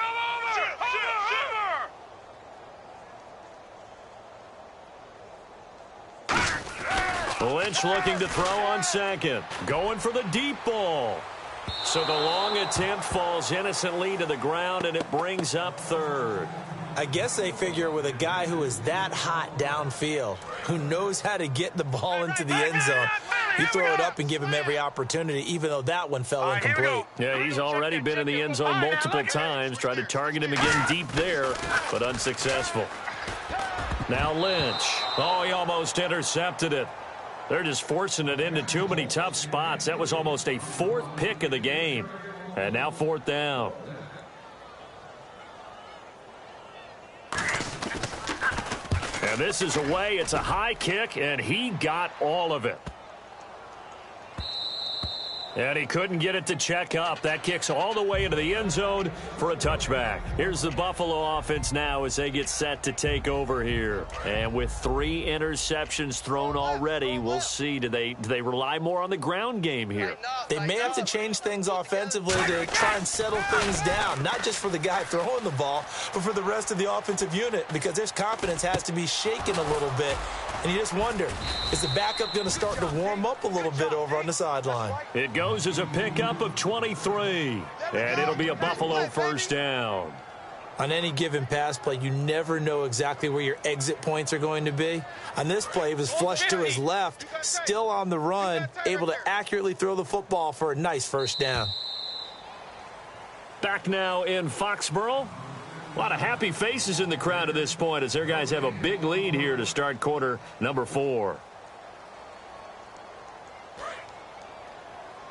Possible run anticipation here as the D-line sandwiches together. Check 13. This is our time. This is our time right here. Wait, 20. Go. Win the rep. This is our rep to win. Win the rep. Woo! Let's go, boys. Bring it up. We need that. Brady now on first down. They'll try and set up the screen. It's complete. 7 yards there on the first down screen play. And the offense still has a couple plays to go to pick up the first on 2nd down and 3. And they're going to speed things up here. From midfield, here's Brady. And over the middle, it's LaFell. Give him 10 yards on that one, and that'll earn him a fresh set of downs. That looked like a pretty good route combination there because you've got to find a way to clear the guy running the drag, because when you do, you just put the ball on him and then let him run. Yeah, he's got some space. And this time not quite to the 30. It'll be down at the 31-yard line. Looked like a pretty good, safe play right there. No, he's had trouble with the interceptions in this game there. Hits his guy out in the flat. Yeah, so many times we hear quarterbacks and offensive coordinators talk about in your progressions, you're either throwing the touchdown or you're throwing the check down. But earlier in the game, it was touchdown or interception. Now he got to the check down, a nice safe throw, and a good one. And they'll lose a yard that time, and that's going to lead to a third down. And they're going to hurry back to the line now. Brady looking to throw on 3rd and 2. And his pass is intercepted for the 4th time today. A great read, and it's picked off. And the return here is stopped at the 35-yard line. Out comes the New England offense to see what they can do this time. They're out in front. Last time they had to punt it away. We'll see if they can add to their lead now. They don't want to go out and punt it away again. This team now wants to get a cushion, put people away. They want to run their offense and have it end up in the end zone. Now a play fake here on 1st down. Throwing left side, it's complete. A good pickup there, a 22. And now they're in the hurry-up. When you have someone throwing it that well, that confidently, you don't have to call the game in fear at all, do you? You just go ahead and play. Have confidence with a lead to throw it here in the 4th, and boom, he's on the money. Yeah, you don't have to tuck your head in. And this is caught. Touchdown, Patriots. Odell Beckham with his 3rd touchdown of the ball game, number 12 on the season. And the forced turnover on defense leads to 6 points. And this one was over a while ago as they just add on to their big lead.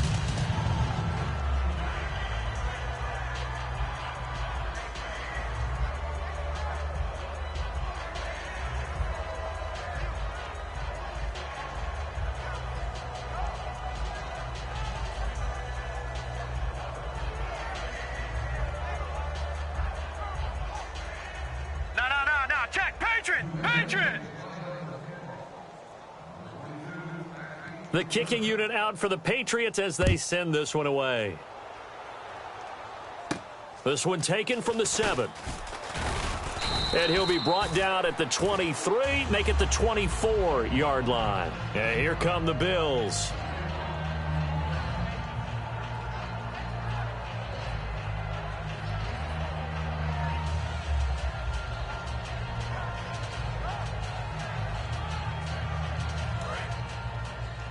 Nice, sweetheart. Let's go, crap. Let's go. 20! Let's 20! Let's win right here. Let's win right here. Right! 20! Baby, let's go. They run. It's Oliver. And he stopped immediately there. Call it no gain on the play, and it'll be 2nd down. And this defense continues to give them fits. They just can't get really anything going on the ground, can they? I love the theme that you just brought up. This defense has been tough all game long against the run. We just saw another example of it there. Oh, the ball comes out on the hit, but they'll say it's incomplete. But that's the type of pass play that you need to wait for routes to develop. You need a little time in the pocket, but that's hard to do when you got people in your face. 3rd down here for the offense after the incomplete pass. Throwing is Brady on 3rd down. He's got time. Oh, he can't get away, and Brady will go down. Danielle Hunter in there to pick up his 2nd sack now of the afternoon. Now whistles come in. We're going to get a timeout here by the offense. It's just their first. They'll be down to 2 remaining as we step aside here in the 4th quarter.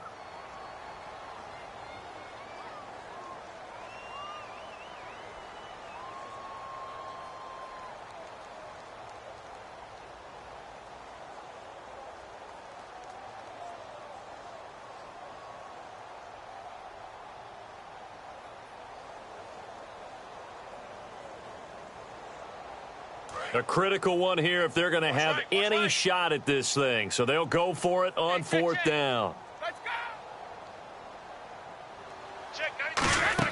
Now Brady got to have this one. surveying the field. He's going to launch, and my goodness, another interception. A great read, and it's picked off. And he'll return this ball across midfield to the 47-yard line. Hey, that's what I'm talking about, baby. That's what I'm talking about. High five, baby. High five. Detroit! They go play action here on first down. Going up top. And that's going to be caught for a Patriot touchdown. Their big-bodied receiver. His third touchdown of the game, 10th on the year. And the forced turnover on defense leads to 6 points. And this one was over a while ago as they just add on to their big lead. Out is the kickoff unit as they run up and send this one away. This will be fielded at the 6. And he'll get it up to about the 26-yard line just across the 25. Back onto the field now comes the Bills offense.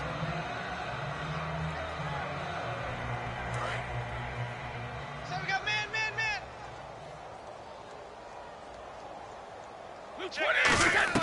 They go back to the air here after the INT on the last drive. Got a man over the middle. It's Williams. A very solid gain of 27. And the D-line pinching together must be expecting the run. And quickly, they get to the line. Now Brady. In recent years, the slot receivers really gained stature in the NFL because they could... And now here is another interception. It's the 5th overall pick, Jalen Ramsey. And a big turnover there as his guys will get the football back. Very tough spot here for the offense to start.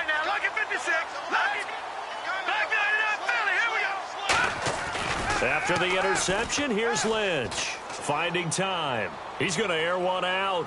And this will be caught at the 30. And he will get into the end zone. It's another touchdown.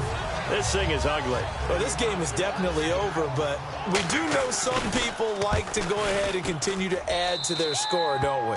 Yeah, I don't know that they need to add any more right now, though. I'm just starting to think about those dinner plans tonight, my friend. Well, you and I will be thinking about dinner plans, but we also know that plenty of people are thinking, how can I get some more scores for my fantasy, for other things? They're trying to figure that part out now. By the way, last weekend we went sushi because that's what you wanted. We're going steak tonight. I'm in. All right. Now the Bills offense gets ready to head back onto the field. Kill. Wait, 20. On the run, it's Oliver. Give him 5 on the carry there, and it'll be second down. Now that's exactly what you want on a first down run. Pick up 5 yards, bring up 2nd and 5. The defensive line, though, they've got to figure out a way to out-leverage the guys up front because the offensive line is winning at the point of attack. And complete, right side, the tight end Rudolph. A good gain of 14 there, and it moves the chains. Obviously, this has not been a banner game throwing the football. So what you got to do, you got to kind of down focus, don't you think? Find the tight end, take some easier completions. The interception last drive there. He hits the reliable target. He was looking for his tight end there, Kyle Rudolph. And now it's second down. It's not just the offensive linemen and the guys charged with protecting him that take it personally. When the franchise quarterback is dropped on the ground, it runs through the whole organization from the owner all the way down. It's like every single time he goes down, everyone holds it. And they're going to get him. He's taken down for a sack back at the 47-yard line. 3rd and 11, 5 in the secondary now. Nickel look. Now hold everything here. We're going to get a timeout by the offense. That's going to leave them with just 1 remaining here in this 4th quarter.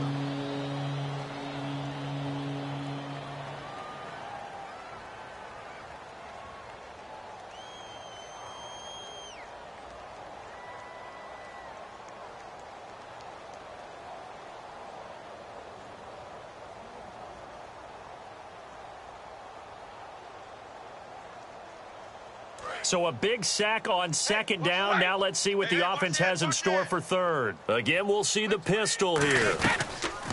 From the gun on third down, Brady. He's got time. He's going to let this one go deep. And my goodness, another interception. A great read, and it's picked off. And he's going to return it to the 21-yard line.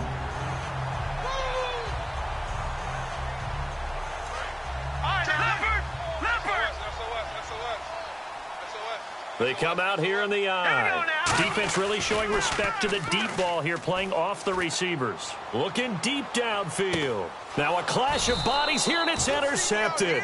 Picked off here by Aaron Colvin. And they're going to set up shop at the 27-yard line. The Bills offense now, they get set to head back onto the field. They are just obviously getting shellacked here in this one, Charles. What's the message if you're a coach for this final drive in a lopsided game like this?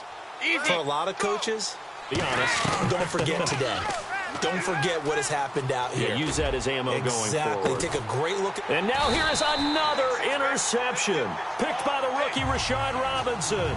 And they are going to set up shop at the 32-yard line. The Patriot offense now set to come back out onto the field. They have the big lead here late. They protected their home turf well, didn't they? They certainly did, partner. And just think about how good that feels, because every team has a goal when they start the year to win at home, all right? And sometimes you don't win all of them, but they managed to get that done today. Just think about your routine stays the same.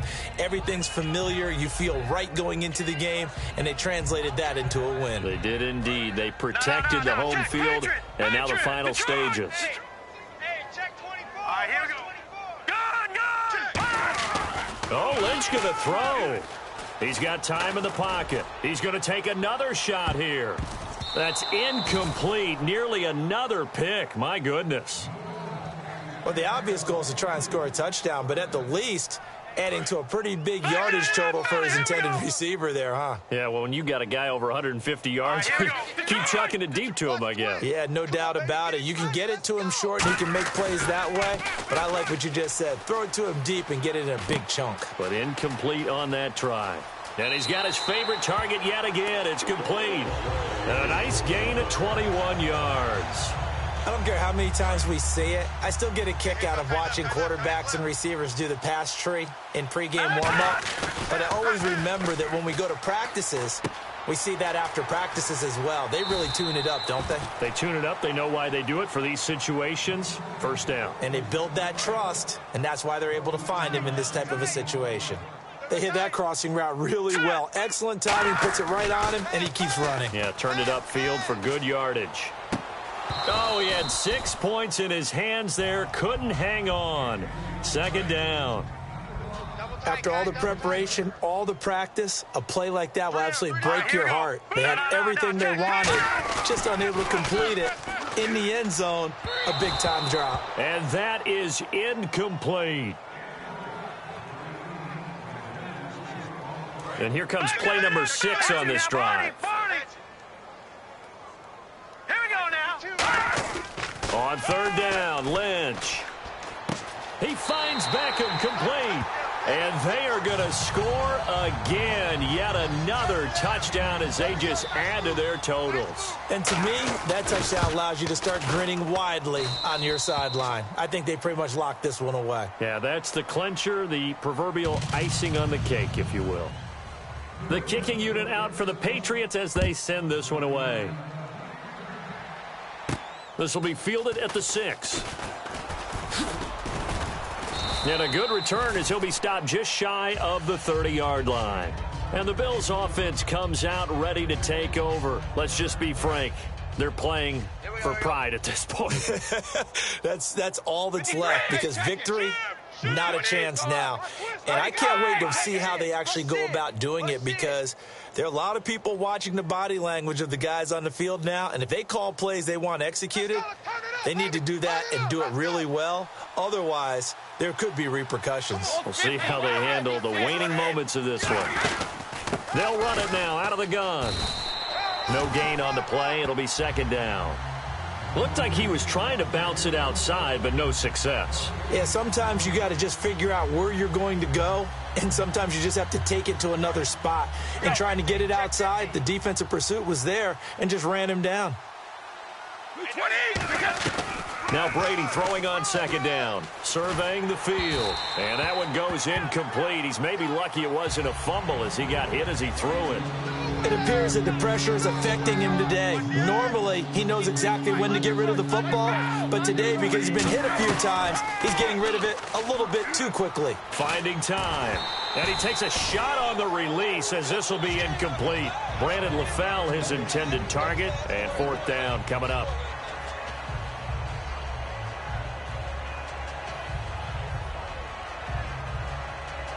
Brady not coming to the sideline. They're going to go for it here on 4th. We go.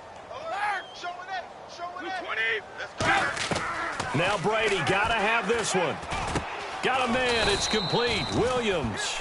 It'll be a gain of 18 on the play. And on 4th and long, somehow they're able to keep the drive going. And that's what you've got your tough little slot receiver for, isn't it? Right there, those 4th down conversions in the middle of the field. He knows that's where he has to make his living, and that's where he has to make plays to help his team. And no one is asking him to do anything more or less than do exactly what we saw there. Unable to connect on the 1st down pass play. Now it's 2nd down. Good job by the O-line. Quarterback had time to go through his checks. That's one you need to take advantage of. A perfect... Nowhere to escape, and he goes down. Danielle Hunter getting him once again.